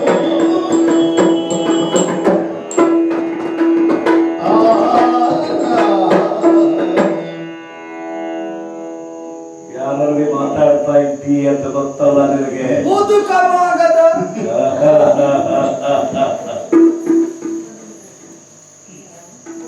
ನೋಡಿದ್ರ ವಾರಣ ಮುದ್ರೆ ಒಂದು ಸಾಕು, ಮತ್ತ ವಾರಣ ಮುದ್ರೆ ಸಾಕು. ಬಾಯಿ ಮುಚ್ಚಿದ್ದ ಇಲ್ಲ ರಾಜಪುತ್ರ ಈ ಕಡೆ ಬನ್ನಿ. ಯಾವ ಮನೆತನದ ಮಕ್ಕಳು ನೆನಪುಂಟಲ್ಲ ನಿಮಗೆ? ಲೋಕ ನೋಡಬೇಕು. ಆ ಮನೆತನ ನಮ್ಮ ಮನೆಯೂ ಹೌದು. ಒಂದೇ ಮನೆ ಒಂದೇ ಮನ, ವೀರ ಕ್ಷತ್ರಿಯವನ. ನಮ್ಮ ಸಹವಾಸ ಯಾರು ಇರಬೇಕು ಅಂತ ನಾವು ಯೋಚನೆ ಮಾಡಬೇಕು ಬೇಡ? ನಿಮ್ಮ ಅಣ್ಣ ಧರ್ಮರಾಜ ಬಹಳ ಸಂಭಾವಿತ. ಅವನು ಪ್ರಾಜ್ಞನಾಗಿರುವಷ್ಟೇ ಮುಗ್ಧನೂ ಆಗಿದ್ದಾನೆ ಅಂತ ನಾವು ಕೇಳಿದ್ದೇವೆ. ಹಾಲು ಬೆಳ್ಳಗಿರುತ್ತದೆ, ಯಾರಿಗೆ ಗೊತ್ತಿಲ್ಲ ಮಕ್ಕಳೇ. ಆದರೆ ಬೆಳ್ಳಗಿರುವುದೆಲ್ಲ ಹಾಲು ಅಂತ ಯಾರು ಭಾವಿಸ್ತಾರೆ? ಹಾಲು ಬೆಳ್ಳಗಿರ್ತದೆ, ಬೆಳ್ಳಗಿರುವುದೆಲ್ಲ ಹಾಲಲ್ಲ. ಎರಡನೆಯ ತರ್ಕ ಅವರಿಗೆ ಗೊತ್ತಿದೆ. ಹೋಗಿ ಹೋಗಿ ನಿಮ್ಮನ್ನ ಈ ನಿರ್ಲಜ್ಜ, ಯಾದವರೇ ನಿರ್ಲಜ್ಜರು, ಯಾದವ ಕುಲ ಶಿಖಾಮಣಿ, ಇವನಿಗೆ ಹೇಳಲಿಕ್ಕೆ ಆ ವಿಶೇಷಣಕ್ಕೆ ಶಕ್ತಿ ಇಲ್ಲ. ನಿರ್ಲಜ್ಜ ಏನಿರುತ್ತೆ? ನಿರ್ಲಜ್ಜ ಯಾದವ ಕುಲ ಶಿಖಾಮಣಿ ಇವನು. ಅವನಿಗೆ ನಿಮ್ಮನ್ನು ಒಪ್ಪಿಸಿದ್ದಾರೆ. ಅವನ ಕಣ್ಣಿನ ಹಾಗೆ ನೀವು ಕೆಲಸ ಮಾಡ್ತೀರಿ, ಮನಸ್ಸನ್ನು ಅವನಿಗೆ ಕೊಟ್ಟಿದ್ದೀರಿ. ನನಗೆ ಬೇಸರಾದದ್ದು ನಿಲ್ಲುವಾಗ, ಕುಳಿತುಕೊಳ್ಳುವಾಗ, ಮಾತನಾಡುವಾಗ, ಶ್ವಾಸ ತೆಗೆದುಕೊಳ್ಳುವಾಗ, ಬಿಡುವಾಗ ಅವನನ್ನೇ ನೋಡುದು. ಕಣ್ಣನ್ನು ಅವನಿಗೆ ಕೊಟ್ಟ ನಿಮ್ಮ ಕಣ್ಣು ಸಿಗುವಾಗ ಅವ ಏನೂ ಮಾಡ್ತಾರೆ. ನಾನು ಮೀಸೆ ಹುಲಿ ಮಾಡಿ ಅವನು ಬೆಚ್ಚಿ ನಿಲ್ಲುವಾಗ ನಿಮ್ಮ ಭುಜ ಸ್ಪಾಲನೆ ಮಾಡೋದು. ಅಂದ್ರೆ ಅವನ ಧೈರ್ಯದ ಬಲ ಯಾವುದೊಂದು ಗೊತ್ತಾಯ್ತಾ ಇಲ್ಲ. ನಿಮ್ಮ ಭುಜ ನೋಡಿಯೇ ನಾನು ಆಸ್ಪಾದನೆ ಮಾಡಿದೆ. ಯಾಕೆಂದ್ರೆ ಭೂಭುಜರು ಹೀಗಿರಬೇಕು ನಮ್ಮವರು. ಕೃಷ್ಣ ಪಕ್ಷದ ಚಂದ್ರ ಆಗಿ ನಿಂತಲ್ಲ. ಈ ಜರಾಸಂಧರ ಯಾಗಶಾಲೆಯಲ್ಲಿ ನೀವು ಶುಕ್ಲ ಪಕ್ಷದ ಚಂದ್ರಾತ್ಮಯದ ಭಾಗ್ಯಚಂದ್ರನಾಗಬೇಕು, ಕೃಷ್ಣ ಪಕ್ಷದ ಚಂದ್ರ ಆಗಬಾರದು. ಅದಕ್ಕೆ ಹೇಳಿ ಒಳ್ಳೇದಾಯ್ತು, ನಿಮ್ಮನ್ನು ಕರ್ಕೊಂಡು ಬಂದಿದ್ದು ಒಳ್ಳೇದಾಯ್ತು. ನೀವು ಸ್ವಲ್ಪ ನಮ್ಮ ಮಾತು ಕೇಳಿದ್ರೆ ನಿಮಗೆ ಏನು ಬೇಕೋ ಅದನ್ನು ಕೊಡಿಸ್ಬೋದು, ಏನು ಬೇಕಾದ ಪಾಪ ಅರ್ಧ ಪಡೆದು ತೃಪ್ತಿ ಪಟ್ಟಿದ್ದೇ ಇರುತ್ತೆ. ನಮ್ಮ ಅನುಗ್ರಹ ಇದ್ರೆ, ನಮ್ಮ ಸಖ್ಯ ಇದ್ರೆ, ನಮ್ಮ ಬಾಂಧವ್ಯ ಇದ್ರೆ ನೀವು ಪೂರ್ಣ ಪಡಿತೀರಿ. ನೀವು ಪೂರ್ಣ ಪಡಿಬೇಕು. ಜರಾಸಂಧನ ಅನುಗ್ರಹ ಬೆಳಿ, ಅವನ ಸಹವಾಸ ಬೆಳಿ ಬೆಳಿ. ದುಷ್ಟನ ಪಗಡುವುದೇಕೆ? ದುಷ್ಟನ ಪಗಡುವುದೇಕೆ? ನಿನ್ನಿಷ್ಟಕ್ಕೆ ಮೆಚ್ಚುವುದುರಕ್ಕೆ, ನಿನ್ನಿಷ್ಟಕ್ಕೆ ಮೆಚ್ಚುವುದುರಕ್ಕೆ, ನಿನ್ನತೆಯುಂಟೆ ಬೀಳು, ನಿನ್ನೆತ್ತಿದ ನೀನೆರಡೇನು.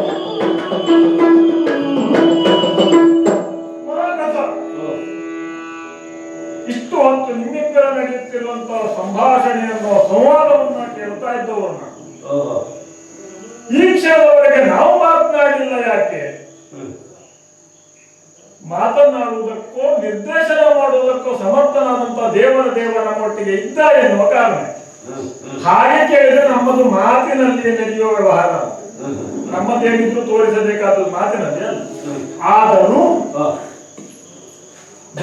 ದೇವನಾಡಿದ ಯಾವ ಮಾತುಗಳು ಅಲ್ಲ, ಅವನು ನಿನಗೆ ಕೊಟ್ಟಂತ ತಿಳುವಳಿಕೆಗಳ ನಿನ್ನ ಮನಸ್ಸಿಗೆ ಮುಟ್ಟಲಿಲ್ಲ ಎನ್ನುವ ಕಾರಣಕ್ಕಾಗಿ ನನ್ನ ನೆಲೆಯಲ್ಲಿ ಎರಡು ಮಾತನ್ನು ಹೇಳಿದ ಬಳಿಕ ನನ್ನ ಆಯುಧಕ್ಕೆ ಕೆಲಸ ಕೊಡುವ ಅಂತ ನಾನು ಯೋಚಿಸುವುದು. ನಿನ್ನಂತವನನ್ನ ನಿಯಂತ್ರಿಸಲಿಕ್ಕೆ ಬೇಕಾಗಿ ನಮ್ಮ ಅಜ್ಜನೇ ಸಾಕಾಗಿತ್ತು ಮನಸ್ಸು ಮಾಡಲಿಲ್ಲ. ಯಾಕೆ ಅಂತ ನೀನು ಯೋಚನೆ ಮಾಡಬೇಕು. ಕೇವಲ ಒಬ್ಬ ಮುನಿಯ ಅನುಗ್ರಹಕ್ಕೆ ಪಾತ್ರರಾದವ ನೀನು ಎನ್ನುವ ಒಂದು ನೆಲೆಯಲ್ಲಿ ನಮ್ಮ ಅಜ್ಜ ನಿನ್ನನ್ನು ನಿಯಂತ್ರಿಸದೆ ಬಿಟ್ಟಿದೆ. ಅಲ್ಲದಿದ್ರೆ ನಿನ್ನಂತವ ಈ ಹೊತ್ತು ಇಲ್ಲಿ ಇರುವುದಕ್ಕೆ ವ್ಯವಸ್ಥಿತವಾದ ಜನವೇ ಅಲ್ಲ ಅಂತ ನಮ್ಮ ಅಜ್ಜನಿಗೆ ಗೊತ್ತು.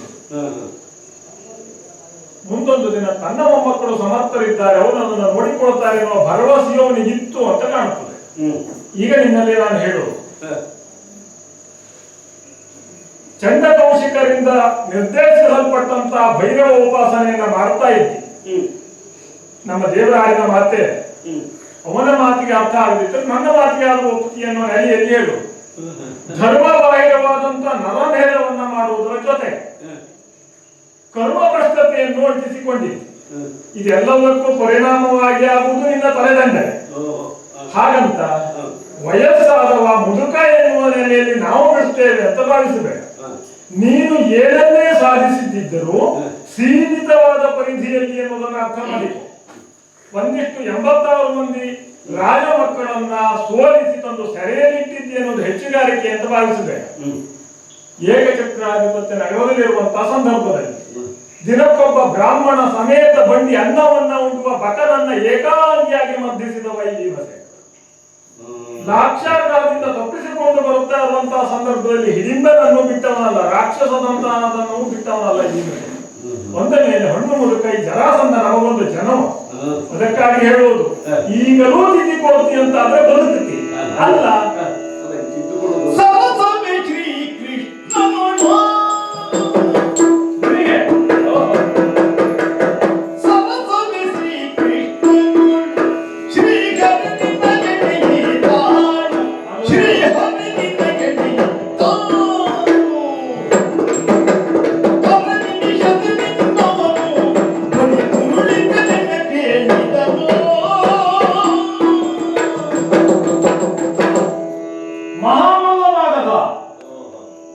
ಅಲ್ಲ, ನನಗನ್ನಿಸುವುದು ಬರೀ ಮಣ್ಣು ಮಾಡ.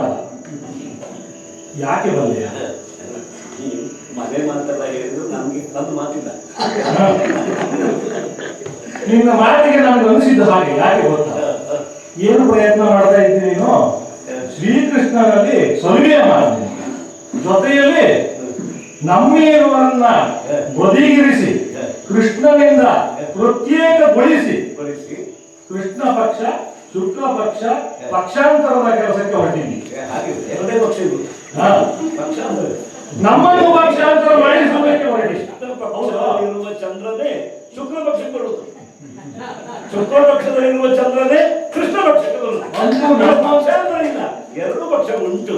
ಪಕ್ಷ ಯಾವುದು ಉಂಟು, ಆದ್ರೆ ನಿನ್ನ ಪಕ್ಷಕ್ಕೆ ನಮ್ಮನ್ನು ಎಳೆಯುವ ತಂತ್ರ ನಿನ್ನಲ್ಲಿ ಉಂಟು. ಈಗ ನಮ್ಮದು ಶುಕ್ಲ ಪಕ್ಷ ಅಂತ ನೀ ಹೇಳಿಕೊಡು. ಈಗ ಈಗ ದೃಷ್ಟಾಂತ ದಾಷ್ಟಾಂತಿಕ ಒಂದಾಗುವುದಲ್ಲಲ್ವ, ಅದಕ್ಕೆ ಹೇಳಿ ಶುಕ್ಲ ಪಕ್ಷಕ್ಕೆ ನೀವು ಬನ್ನಿ ಅಂತ ಹೇಳಿತು. ನೀವು ಚಂದ್ರಾನ್ವಯದ ಭಾಗ್ಯಚಂದ್ರರು ಹೌದು, ಕೃಷ್ಣ ಪಕ್ಷದಲ್ಲಿ ಇದ್ದು ಆ ಕಪ್ಪು ಚಾಲೆ ಒಳಗೆ ಅಡಗುವುದು ಬೇಡ, ಬನ್ನಿ ಅಂತ. ಈಗಾಗಲೇ ನೋಡು, ಈಗ ಕೃಪೆಯಿಂದ ಶಾಸ್ತ್ರಕರ್ತವ ಹೌದಲ್ಲ, ಯಾವ ಅಲಂಕಾರ ಆಗ್ತದೆ ಹೇಳಿ. ಕೃಷ್ಣ ಪಕ್ಷದ ಕರಾಳ ಛಾಯೆ ಬಿಟ್ಟು ಶುಕ್ಲ ಪಕ್ಷಕ್ಕೆ ಈಗ ಇವತ್ತು ವ್ಯಾಕರಣ ಪಾಠವನ್ನೇ ಮಾಡೋಣ. ನೀವು ನಿಮ್ಮ ಮೇಲೆ ಒಂದು ಪ್ರೇಮ, ನಮ್ಮ ಜಾತಿಯ ಮಕ್ಕಳು ಚೆನ್ನಾಗಿ ಬೆಳಿ, ಅದಕ್ಕೆ ಬರ್ತಾರೆ ನಿಮ್ಮ ಜಾತಿಯ ಮಕ್ಕಳು. ವಾಸುದೇವ ದೇವರು ಏನ್ ಹೇಳಿದ್ರು ನೀವು ಅದು ತಲೆಗೆ ಹೋಗ್ಲಿಲ್ಲ. ಅಯಮೀಗ ಪರೋವೇತ್ತಿ ಗಣನ ಲಘು ಚೇತಸ ಉದಾರ ಚರಿತಾರ ಅಂತೂ ವಸುದೈವ ಕುಟುಂಬಕಂ. ನೀ ನಿನ್ನ ಜಾತಿ ಹಿಡ್ಕೊಂಡು ಬಂದಿದ್ದೆ. ವಸುದೈವ ಕುಟುಂಬಕಂ ಎಂಬುದನ್ನು ಪ್ರತಿಪಾದಿಸಲಿಕ್ಕೆ ಹೊರಟವ ನಮ್ಮ ದೇವರು. ಅವನಿಂದ ನಮ್ಮನ್ನ ಪಕ್ಷಾಂತರಿಸಿ ಅಲ್ಲಿ ಇನ್ನೊಂದು ಉದಾಹರಣೆಯನ್ನು ಕೊಡ.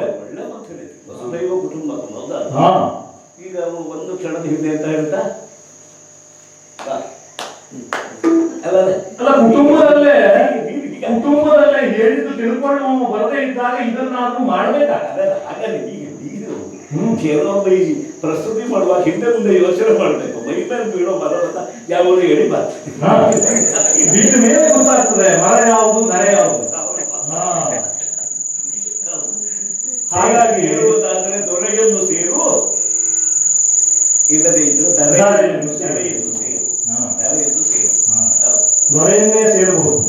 ಅದಕ್ಕೆ ಹೇಳಿದ್ರು, ನಾವೆಲ್ಲ ಅಷ್ಟು ಸುಲಭವಾಗಿ ದೊರೆಯುವವರಲ್ಲ, ಇವತ್ತು ಅಪೂರ್ವವಾಗಿ ದೊರೆತಿದ್ದೇವೆ. ಈಗ ನೀನೇ ಹೇಳಿದ್ದು ನಮ್ಮನ್ನು ಸೇರು ಅಂತ ಹೇಳಿದ್ರು. ಈಗ ನೀನೇ ಹೇಳಿದ್ದುಂಟು, ಹಂಸ ಡಿಬಿಕರ ಹಂಸ ಬಲಗಳ ಎಲ್ಲ ಹಂಸರಿದೆ. ಅವರು ಮೊದಲು ಹೇಳಿದ್ದೆ ಮಾತ್ರನೇ, ಹೀಗೆ ಹೊರಟದ್ದೇವರು ನಿನ್ನನ್ನು ನಾಶ ಹೇಳಿದ್ದಾನೆ ಅಂತಲೇ ಅವನಲ್ಲಿ ಬಂದದ್ದು. ಅಂಥವನಲ್ಲಿ ನೀನು ಸರಸ ಮಾತಾಡ್ತಿ, ಅವನಿಂದ ನಮ್ಮನ್ನು ಪ್ರತ್ಯೇಕಿಸ್ಲಿಕ್ಕೆ ಹೊರಟಿ. ದೇವರೇ ಕೊಟ್ಟ ಉದಾಹರಣೆ ಉಂಟಲ್ಲ ನಿನಗೆ. ಧರ್ಮ ರಕ್ಷಣೆಗಾಗಿ ಮೂಡಿದ 3 ಕೋಡುಗಳು. ಈಗ ನಾನು ಹೇಳ್ತೇನೆ, ಒಂದು ಹಸುವಿನ 2 ಕೋಡುಗಳು, ಹಸು. ಇಂತಹ ನೀನು ಕೃಷ್ಣ ಹೇಳಿದ್ರು ನಿನ್ಗೆ ಅರ್ಥ ಆಗಲಿಲ್ಲ, ಈಗ ನಮಗೆ ಅರ್ಥ ಮಾಡಿಸುವ ಪ್ರಯತ್ನಕ್ಕೆ ಕೈ ಹಾಕಿದಲ್ಲ. ನಿನ್ನಲ್ಲಿ ಮಾತಲ್ಲ, ನಿನಗೆ ಅರ್ಥ ಆಗುವುದಿದ್ರೆ ದೇವರ ಮಾತೆ ಅರ್ಥ ಆಗ್ಬೇಕಿತ್ತು, ಆಗಲಿಲ್ಲ ಅಂತ ಆದ್ಮೇಲೆ ದುರ್ವೇಶ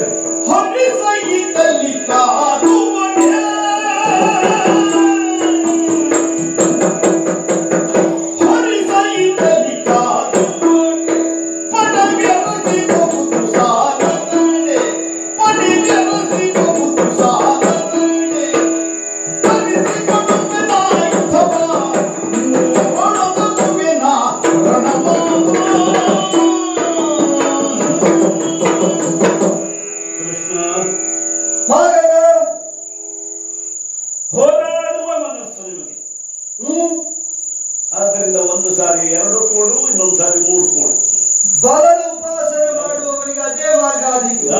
ಹೋರಾಡುವ ಮನಸ್ಸು ಒಳ್ಳೆಯದು. ಯುದ್ಧ ಅಂದರೆ ಮೈಯುಬ್ಬುವ ಸ್ವಭಾವ ನನ್ನದು. ಬರಿಮೈಯಲ್ಲಿ ಉಬ್ಬಿದ್ದು ಸರಿ ಕಾಣುತ್ತದೆ. ವಾರ್ಧಕ್ಯ ದೇಹಕ್ಕೆ ಮಾತ್ರ, ಅಂತರಂಗಕ್ಕಿಲ್ಲ ಅಂತ. ಯುದ್ಧಾಕಾಂಕ್ಷೆ ಇನ್ನೂ ತರುಣವಾಗಿದೆ ನನಗೆ. ಹರಿಸಹಿತ ಮೂವರೊಳು ಹೋರಾಡುವ ತ್ರಾಣ ಪ್ರಾಣ ಎರಡೂ ಉಂಟು, ಸಾಮರ್ಥ್ಯ ಉಂಟು. ಮೃತ್ಯು ಮಂದಿರದ ಒಳಗೆ ನೀವು ಬಂದಿದ್ದೀರಿ, ಯೋಚನೆ ಮಾಡಿ. ಮೃತ್ಯು ಮಂದಿರದ ಒಳಗೆ ಬಂದಿದ್ದೀರಿ. ಹೋರಾಟ ಮೃತ್ಯುವಿನೊಂದಿಗೆ ಆತ್ಯಂತಿಕವಾದ ಹೋರಾಟ ಇತ್ತು. ಮೂವರು ಸೇರಿಕೊಳ್ಳಿ. ನಿಮ್ಮ ಬಲ ಎಲ್ಲಿದೆಯೋ ಗೊತ್ತಿಲ್ಲ, ಬಲವನ್ನು ನಾವೇ ತರಿಸಿಕೊಡ್ತೇವೆ. ಯುದ್ಧದ ವಿಷಯದಲ್ಲಿ ಉದಾಹರಣೆ ನಾವು. ಯಾಕೆಂದ್ರೆ ನಮ್ಮ ಬಲವೇನು, ವಿರೋಧಿಗಳ ಬಲ ಏನು, ಬಲಗಳೆರಡು ಮೇಳೈಸಿ ಒಂದು ಮಹಾರಣ, ಅದು ಮಾರಣವಾಗಬೇಕು. ಮಹಾರಣವೇ ಮಾರಣವಾಗಬೇಕು, ಅದು ಮಹಾನವಮಿಯಾಗಬೇಕು. ಭಾಗದ ಅಪೇಕ್ಷೆ ಒಳ್ಳೆಯದು. ಹ. ನಿನ್ನ ಬದುಕಿನ ಧಾರಣೆಯೋ ಧೋರಣೆಯೋ ನಮಗೆ ವಿರೋಧಕ್ಕೆ ಅವಕಾಶ ಕೊಟ್ಟು ಬಲಿಷ್ಠನಾದಂತಹ ನೀನು ಕದನ ಕಣದಲ್ಲಿ ಪರಾಕ್ರಮಿಯಾಗಿ ಮೆರೆದ ವಿಧಾನ, ಮನ್ನನೊಳಗೆ ಮೇಲ್ಪಂಕ್ತಿಯಲ್ಲಿ ವಿರಾಜಿತನಾದ ಔನ್ನತ್ಯ, ಅದು ನಮಗೂ ಮಾನ್ಯವೇ. ಆದ್ದರಿಂದಲೇ ಇರುವ ಅರ್ಹತೆಯನ್ನು ಯೋಗ್ಯತೆಯನ್ನು ನಿರಾಕರಿಸುವ ಪ್ರವೃತ್ತಿ ನಮಗಿಲ್ಲ. ಆದರೆ 18 ಬಾರಿಯ ಕದನದಲ್ಲಿ ಯಾವ ಕಾಲಾಟವನ್ನು ಮುಂದೂಡಿದೆವೋ ಅದು ಮಾತ್ರ ಇಂದು ಸಾಕು. ನಿನ್ನವರ ಜೊತೆಗೆ ಕಾದಾಡಿ ನಾವು ಹೊಂದಬೇಕಾದ್ದನ್ನು ಹೊಂದಿಯಾಗಿದೆ, ನಿನ್ನೊಡನೆ ಕಾದಾಡಿ ಹೊಂದಬೇಕಾದ್ದನ್ನು ಹೊಂದುವುದಕ್ಕೆ ಬಂದದ್ದು. ಚೈತ್ಯಕ ಪರ್ವತದ ತಪ್ಪಲ ಪ್ರದೇಶದಲ್ಲಿ ಜೊತೆಗೆ ಬಂದ ಪಡೆ ಉಂಟು, ಕರೆಸಿಕೊಳ್ಳೋಣ. ದಿನ ನೀನು ಹೇಳು, ಸ್ಥಳ ನೀನು ಸೂಚಿಸು. ಮೂವರಲ್ಲಿ, ನಮ್ಮ ಮೂವರಲ್ಲಿ ಒಂದೇ ನಿಲುವನ್ನು ನಮ್ಮ ಬಲದಿಂದ ನಾವು ರಕ್ಷಿಸಿಕೊಳ್ಳಬಲ್ಲೆವು. ಅದಕ್ಕೆ ಬೇಕಾದ ಗಮ್ಯವನ್ನು ನಾವು ಸಾಧಿಸಬಲ್ಲೆವು, ಲಕ್ಷ್ಯ ಭೇದನ ಮಾಡಬಲ್ಲೆವು ಅಂತ ಅವಿಚಲಿತ ಆತ್ಮವಿಶ್ವಾಸದಿಂದ ಸ್ಥಿತರಾದ ಮೂವರು ನಿನ್ನ ಮನೆಯೊಳಗೆ ನಿನಗೆ ಮನಕ್ಕೆ ಎದುರಾಗಿ ನಿಂತು ಕೇಳ್ತಾ ಇರುವುದು, ನೀನು ಯಾರನ್ನು ಆಯ್ಕೆ ಮಾಡ್ತೀಯೋ ಅವನೊಡನೆ ಏಕಾಕಿಯಾಗಿ ಮುಖಾಮುಖಿಯಾಗಿ ಮಲ್ಲ ಯುದ್ಧ ಮಾತ್ರ ಅಲ್ಲ, ನೀನು ಹೇಳಿದ ಯುದ್ಧ, ನೀನು ವಿಧಾನವು ನೀನೇ ಆಯ್ಕೆ ಮಾಡು. ಮೂವರಲ್ಲಿ ಯಾರ ಬಹಳ ಸಂಕ್ಷೇಪ ಮಾಡಿದ್ದೀನಿ, ಒಳ್ಳೆದಾಯ್ತು. ಅಂದ್ರೆ ಸಮೂಹ ಯುದ್ಧ ಇಲ್ಲ ಅಂತ, ಅಂದ್ರೆ ಪ್ರಕಾರ ವಿಶೇಷ ಅಲ್ಲ, ಫಲ ವಿಶೇಷ. ಫಲ ವಿಶೇಷ. ಹರಣವೋ ಮರಣವೋ ನಿರ್ಣಯ ಆಗಿದೆ, ಹರಣವೋ ಮರಣವೋ ಅಂತ ನಿರ್ಣಯ ಆಗಿದೆ. ನಿನ್ನ ಹರಣ ಸರಿಯಾದ ಅದು ಹರಣ ಉಳಿತ. 3 ಜನ ಇಟ್ಟಿದ್ದಕ್ಕೆ ಹರಣವೋ ಮರಣ ಪದ 3 ಅಕ್ಷರದ ಪದ, ಅಕ್ಷರದ ಪದ ಅಂತದ ಗೊತ್ತಾಯ್ತಲ್ಲ. ಏನು ಕಡಿಮೆ ಪಟ್ಟಲ್ಲ, ನೆನಪಿರಲಿ. ಪಟ್ಟು ಮತ್ತು ಪೆಟ್ಟು, ಮಾಗಧಿ. ಇಲ್ಲಿಯವರೆಗೆ ಅರ್ಥ ಮಾಗಧಿ ಭಾಷೆಗಾದರೆ, ಪೆಟ್ಟಿಗಾದರೆ ಪಟ್ಟಿಗಾದರೆ ಪೂರ್ಣ ಮಾಗಧಿ. ಅಲ್ಲಿ ಪಾರಂಗತನಾಗಿ ಬೆಳಗಿದ ನನಗೆ ಮೂವರಲ್ಲಿ ಒಬ್ಬರನ್ನ ಆಯ್ಕೆ ಮಾಡಿ ಒಬ್ಬರನ್ನು ಗೆದ್ದರು, ಗೆದ್ದ ಹಾಗೆ ನಿನ್ನ ನಿಲುವನ್ನು ನೀ ಬಲದಿಂದ ಉತ್ತೀರ್ಣಗೊಳಿಸಿದ ಹಾಗೆ ನನ್ನ ಹರಣಕ್ಕೆ ನನ್ನ ಮರಣಕ್ಕೆ ಮೂವರು ಬೇಡ. ಆದ್ರಿಂದ ಮೂವರಲ್ಲಿ ಯಾರು ನೀವು ಬೇಡ, ನೀವು ಬೇಡ. ಯಾಕೆಂದ್ರೆ ನನಗೆ ಓಡುವುದೇ ನೆನಪಾಗುತ್ತೆ. ಇಲ್ಲಿಯವರೆಗೆ ನೀನು ಓಡಿರ್ಬಹುದು, ಇವತ್ತು ನಾನು ಓಡಲಿಕ್ಕೆ ಸಿದ್ಧ ಇಲ್ಲ. ಅಲ್ಲೆಲ್ಲ ಓಡಿದ್ದು ಇಲ್ಲಿ ನಿಂತು ಕೇಳುವುದಕ್ಕೆ, ಅದನ್ನು ಓಡಿಸಿ ಬರುವುದಕ್ಕೆ, ಅದಕ್ಕೆ ಓಡಿತು. ಹೌದು. ಈಗ ಒಬ್ಬ ಓಡ್ತಾನೆ ಅಂದ್ರೆ ಅವ ಎದುರಿ ಓಡಿದ ಅಂತಲ್ಲ, ಮತ್ತೊಬ್ಬ ಬಸವಳಿದು ಬೀಳಿ ನನಗದ ಅರ್ಥ ಆಗ್ತದೆ. ನೀನು ಏನೂ ಅಲ್ಲ, ನಗಣ್ಯ ಅಂತ ನಾನು ಹೇಳುವುದಲ್ಲ. ಅರ್ಜುನ, ನಾನು ಉಡಲಾರೆ ಅಂತ ಹೇಳಿದ್ದದಕ್ಕೆ ನಾನು ಉಡಲಾರೆ ಅಂತ. ನಿನ್ನ ಆ ಸ್ಥಿತಿ ಅರಿತೇ ಮನೆಯಂಗಳಕ್ಕೆ ಬಂದು ನಿಂತು ಕೇಳ್ತಾ ಇರೋದು, ಈ ಬಾರಿ ಓಡುವುದಿಲ್ಲ. ಅರ್ಜುನ ಬೇಡ, ಹುಡುಗ. ಅರ್ಜುನ ಬೇಡ, ಹುಡುಗ. ಹುಡುಗ ಅಂದ್ರೆ ಅವನಲ್ಲಿ ಬಾಲಿಶತನ ಉಂಟು ಅಂತ ಬಹುಶಃ ನಿನ್ನ ಪ್ರೌಢಿಮೆಗೆ ಕ್ಷೇತ್ರಕ್ಕೆ ಅವ ಹುಡುಗ ಅಂತ ಇರ್ಬೇಕು. ಮತ್ತೆ ಅವ ಬಂದ್ರೆ 2 ಜನ ಬರ್ತಾರೆ ಅಂತ ಅದನ್ನ ಸರಿ. ಅವ ಹುಡುಗ ಅಂತ ಹೇಳಿದ್ದು ನಿನ್ನ ಮುಖ ನೋಡಿ. ಅಂದ್ರೆ ಒಬ್ಬರನ್ನ ಆಯ್ಕೆ ಮಾಡಿ ಎಂಬಲ್ಲೇ ಆ ನಿರಾಕರಣೆಗೆ ಸೂಚನೆ. ಈಗ ನಿನ್ನ ಮುಖ ನೋಡಿದ್ರೆ ಗೊತ್ತಾಗ್ತದೆ ಅವ ಹುಡುಗ ಅಂತ. ಹೇಗೆ ಒಬ್ಬರೇ ಹೋರಾಟ ಮಾಡುವುದಿಲ್ಲ, ಅವನ ಒಂದೊಂದು ಹೊಡೆತದನ್ನು ನಿನ್ನ ಬಲವು ಸೇರ್ತದ. ಅದಕ್ಕಾಗಿ ಅವನು ಹುಡುಗ ಅಂತ ಹೇಳಿ, ವಯಸ್ಸಿನಿಂದ ಹುಡುಗ ಅಂತಲ್ಲ. ಏನ್ ಹೇಳಿ, ರಾಯ ಚೌಪಟ ಮಲ್ಲ.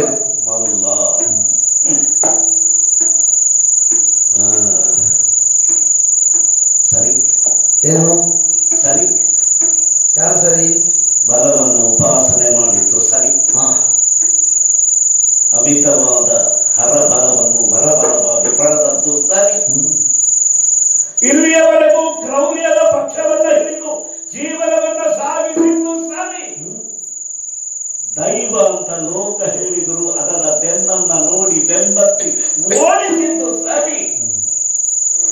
ಲೋಕ ನಂಬಿದ ದೈವ ಮನೆ ಅಂಗಳದಲ್ಲಿ ನಿಂತು ಪಾದದ ಅಡಿಯಲ್ಲಿ ಮರಣ ಉಂಟು ನಿನ್ನ ಹರಣ ಉಂಟು ಅಂತ ಹೇಳುವಂತೆ ಮಾಡಿದ್ದು ಸರಿ. ಈ ಭೀಮ ದ್ವಂದ್ವ ಯುದ್ಧಕ್ಕೆ ನಿಂತರೆ ಅದೇ ಸರಿ. ಒಪ್ಪಿದೆ. ಆದರೆ ಬಲವನ್ನೇ ಉಪಾಸನೆ ಮಾಡುವುದನ್ನು ತಪ್ಪು ಅನ್ನುವುದಕ್ಕಿಲ್ಲ, ಸರಿ ಇದ್ರೆ ನಾವು ಮಾಡುವುದು. ಬಲದುಪಾಸನೆಯಿಂದ ಸಿದ್ಧವಾದಂತಹ ಶಕ್ತಿ ಸ್ರೋತ ವಿನಿಯೋಗ ಆಗದ ಕ್ಷೇತ್ರ ಮಾತ್ರ ನಮಗೆ ಆಕ್ಷೇಪಾರ್ಹವಾಗಿದೆ. ಆದ್ದರಿಂದ ಬಲದುಪಾಸನೆ ಮಾಡಿ ಅಧಾರ್ಮಿಕವಾಗಿ ಅನುಚಿತವಾದ ಕೇಂದ್ರದತ್ತಾದ ಉಪಾಸನೆಯ ಫಲಿತವನ್ನು ಮುನ್ನಡೆಸಿದರೆ ಅದು ಮರಣದತ್ತ ಸರಿ ಅಂತ ಮಾಡ್ತದೆ. ಇಲ್ಲದಿದ್ದರೆ ಬದುಕನ್ನು ಸರಿ ಅಂತ ಸಾಧಿಸ್ತಾರೆ. ನೋಡೋಣ, ಮಾಗಧೋಪಕ್ರಮದ ವಿಧಾನ, ಕೃಷ್ಣೋಪಕ್ರಮದ ವಿಧಾನ ಯಾರನ್ನು ಎತ್ತ ಸರಿಯುವಂತೆ ಮಾಡುತ್ತದೆ ಅಂತ. ಸರಿಯಾಗಿ ನಿಂತು ನೀವಿಬ್ಬರು ಹೋರಾಟ ಸಮದಂಡಿಯ. ಈಗ ಪ್ರಾಯಶ್ಚಿತ ಮುಗಿದ ಮೇಲೆ ಆದೀತು, ಯಾವಾಗ ಆದೀತು ಅಂತ ಮುಹೂರ್ತ ಹೇಗೂ ನೀವು ಮತ್ತೆ ಬೇರೆ ವಿಷಯ ಮಾಡೋದು ಬೇಡ. ಇವತ್ತಿಗೆ ಈ ಮಾಸ ಅಮಾವಾಸ್ಯೆ ಮುಗಿದರೆ ಕಾರ್ತಿಕ ಪಾಡ್ಯ ಬೆಳಗ್ಗೆ ತೊಡಗು ಅಲ್ವಾ? ಆಗ್ಬೋದು, ಏನು ಸುಮ್ಮನೆ ಪಾಳೆಯವನ್ನು ನಾನು ಬರೆಸಿಕೊಳ್ತೇನೆ. ಎಲ್ಲ ಬಂದು ನೋಡಿ. ಕಾರ್ತಿಕ ಪಾಡ್ಯದಿಂದ ಪ್ರಾರಂಭ, ಯುದ್ಧ ವಿಧಾನ ಮಲ್ಲತರ ಮಾಗಧನ ಆವಿಷ್ಕಾರಗಳನ್ನು ಪಣವಾಗಿರಿಸಿ ಪ್ರದರ್ಶನ ಮಾಡ್ತಾರೆ. ನೀ ತೋರಿದ ಎಲ್ಲನ್ನು ಭೀಮ ಎದುರಿಸುವುದಕ್ಕೆ ಸನ್ನದ್ಧ ಅಲ್ವಾ? ಖಂಡಿತ. ಹಾಗಾದ್ರೆ ಬೆಳಕನ್ನು ಹಾರೈಸೋಣ, ನಿರೀಕ್ಷಿಸೋಣ.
ಮಲ್ಲ ಯುದ್ಧ ಪ್ರವೀಣರಾದಂತಹ ಇಬ್ಬರು ಜೋಡಿಯಾಗಿ ಹೋರಾಡ್ತಾ ಇದ್ರೆ ಹೇಗೆ ಇರ್ತದೆ ಎನ್ನುವುದನ್ನು ಎಲ್ಲರೂ ಪ್ರತ್ಯಕ್ಷವಾಗಿ ನೋಡ್ತಾ ಇದ್ದಾರೆ.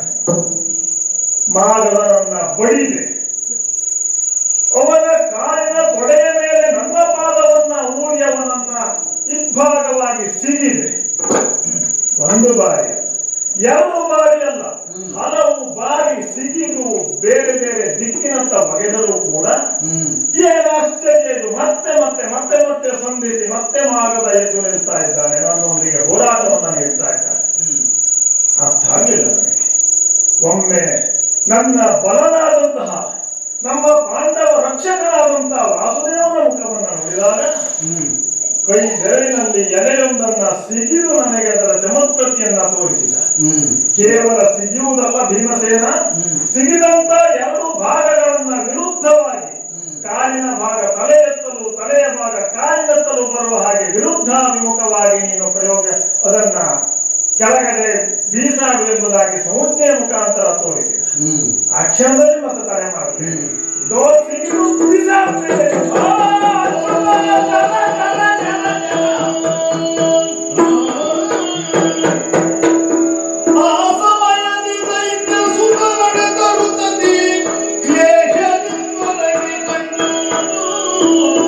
ದಾಸಹದೇವನ ತೆಗೆದಪ್ಪಿ ರಾಜ ಸಿಂಹಾಸನವ ಏರಿಸಿದ.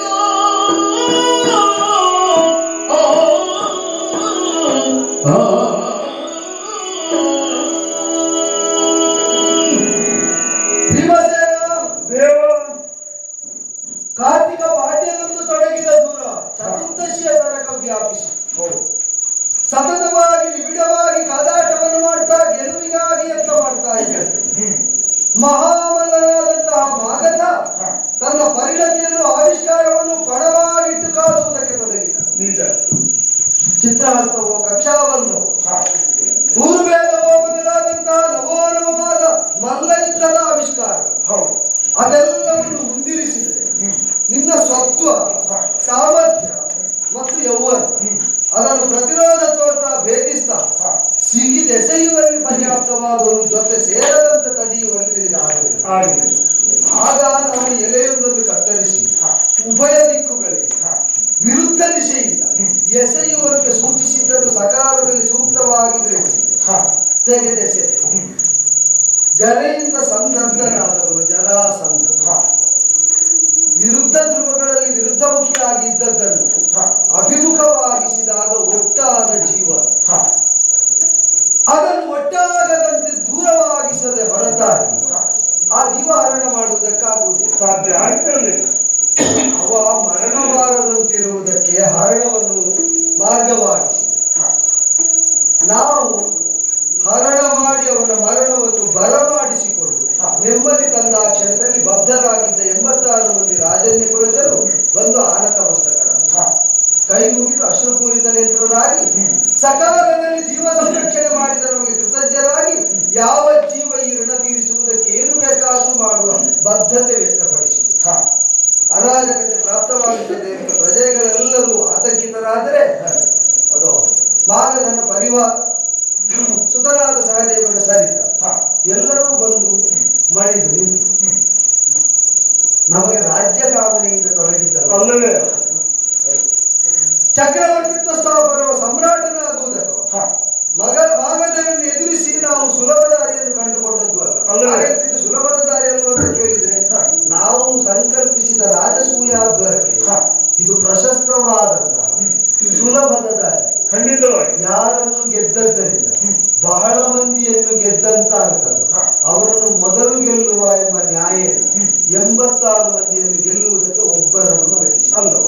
ಈಗ ಎಲ್ಲ ರಾಜರನ್ನು ಗೆದ್ದು ಮಾಡಬೇಕಾದ ರಾಜಸೂಯದಲ್ಲಿ ಒಂದು ಯುದ್ಧದಿಂದ ಅದು ಮುಖಾಮುಖಿಯಾದ ವೈಯಕ್ತಿಕವಾದ ಉಭಯಮುಖಿಯಾದ ಯುದ್ಧದಿಂದ 86 ಮಂದಿ ಒದಗಿದ್ರಲ್ಲೂ ಖಂಡಿತ ಧರ್ಮಜನ ಯಾಗಕ್ಕೆ ಸಹಯೋಗ ಕೊಡುವ ಭರವಸೆ ಅವರಿಂದ ಸಿದ್ಧವಾಯಿತು. ಸಹದೇವನಲ್ಲಿ ಅವರ ಮಗನನ್ನೇ ಭವಿಷ್ಯದ ಉತ್ತರಾಧಿಕಾರಿಯಾಗಿ ನಿಯುಕ್ತವಾಗಿ ಸಿದ್ಧವಾಯಿತು. ರಾಜ್ಯವನ್ನು ಅರಾಜಕ ಮಾಡುವುದರ ಉದ್ದೇಶವೇ ಆಭಿಚಾರಿಕ ಪ್ರಯೋಗಗಳಿಂದ ಅಧಿಕಾರವನ್ನು ದೃಢೀಕರಿಸುವುದಕ್ಕೆ ಹೊರಟರೆ ನಮಗೆ ವೇದೋಕ್ತವಾದ ಧರ್ಮವಿಹಿತವಾದ ಸತ್ಯನಿಷ್ಠವಾದ ಮಾರ್ಗದಿಂದ ಅವನ ಸಂತಾನ ಪರಂಪರೆಯಲ್ಲಿ ಈ ಅಧಿಕಾರದಲ್ಲಿ ಮುನ್ನಡೆಸುವ ಆಶಯ ಇರುವುದನ್ನು ಪ್ರಕಟಣೆ ಮಾಡಿಯೂ ಆಯಿತು. ನಾವು ಹೊರಡುವಾಗ ಹೇಗೆ ಮಾಗಧನಂತಹ ಮಹಾಮಲ್ಲನನ್ನು ತಾನು ಕೊಲ್ಲುತ್ತೇನೆ ಅಂತ ನೀನು ಆಡಿದ್ದು ಯಾವ ನೆಲೆಯಲ್ಲಿ ಅಂತ ಹೇಳಿದ್ರೆ ನಿನ್ನ ಅಣ್ಣ ಕೇಳುವಂತೆ ನೀನು ಆಡಿದ ಮಾತು.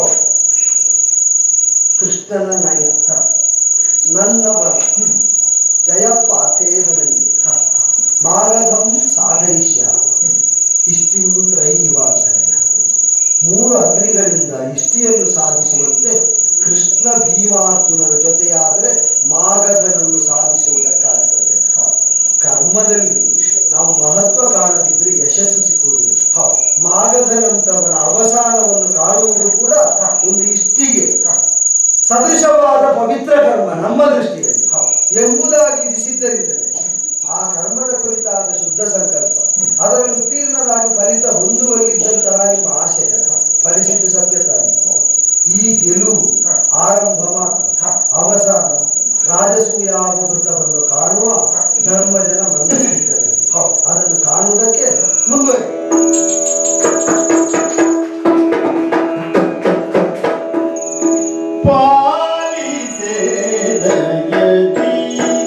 ಶ್ರೀ ಭುವನಗಿರೀಶ್ವರಿತ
ಯಶಸ್ವಿಗೊಳಿಸಲು ಸಹಕರಿಸಿದಂತಹ ಎಲ್ಲರಿಗೂ ಧನ್ಯವಾದಗಳು. ಒಂದು ನಿಮಿಷದಲ್ಲಿ ಚುಟುಕಾಗಿ ಕಲಾವಿದರಿಗೆ ಗೌರವ ಸಮರ್ಪಣೆಯನ್ನು ನೆರವೇರಿಸಿಕೊಡ್ತೇವೆ. ಯುವಕ ಸಂಘದ ಅಧ್ಯಕ್ಷರು ಕಲಾವಿದರಿಗೆ ಗೌರವ ಸಮರ್ಪಣೆಯನ್ನು ಮಾಡಬೇಕು. ಮೊದಲಾಗಿ ಭಾಗವತರಾದಂತಹ ಶ್ರೀ ಕೇಶವ ಹೆಗಡೆ ಅವರಿಗೆ ನಮ್ಮೆಲ್ಲರ ಪರವಾಗಿ ಹೃತ್ಪೂರ್ವಕವಾದಂತಹ ಧನ್ಯವಾದಗಳನ್ನು ಸಮರ್ಪಿಸುತ್ತೇವೆ. ಹಾಗೆ ಮದ್ದಳೆಯಲ್ಲಿ ಸಹಕರಿಸಿದಂತಹ ಶಂಕರ್ ಭಾಗವತಿಗೆ ನಮ್ಮ ಧನ್ಯವಾದಗಳು. ಶ್ರೀ ಉಮಾಕಾಂತ ಭಟ್ರು, ಅದೇ ರೀತಿ ವಾಸುದೇವರನ್ನು ಭಟ್ರು, ವಿನಾಯಕ್ ಹೆಗಡೆ ಕೌತುಕ ಹಲವಾರು ವರ್ಷದಿಂದ ನಮ್ಮ ಕಾರ್ಯಕ್ರಮಗಳನ್ನು ರೆಕಾರ್ಡ್ ಮಾಡ್ತಾ ಬಂದಂತಹ ಶ್ರೀ ಶ್ರೀಕಾಂತ್ ಹೆಗಡೆ ಪೇಟೆ ಸರ್ ಅವರು ದಯಮಾಡಿ ವೇದಿಕೆಗೆ ಬಂದು ಸ್ವೀಕರಿಸಿ.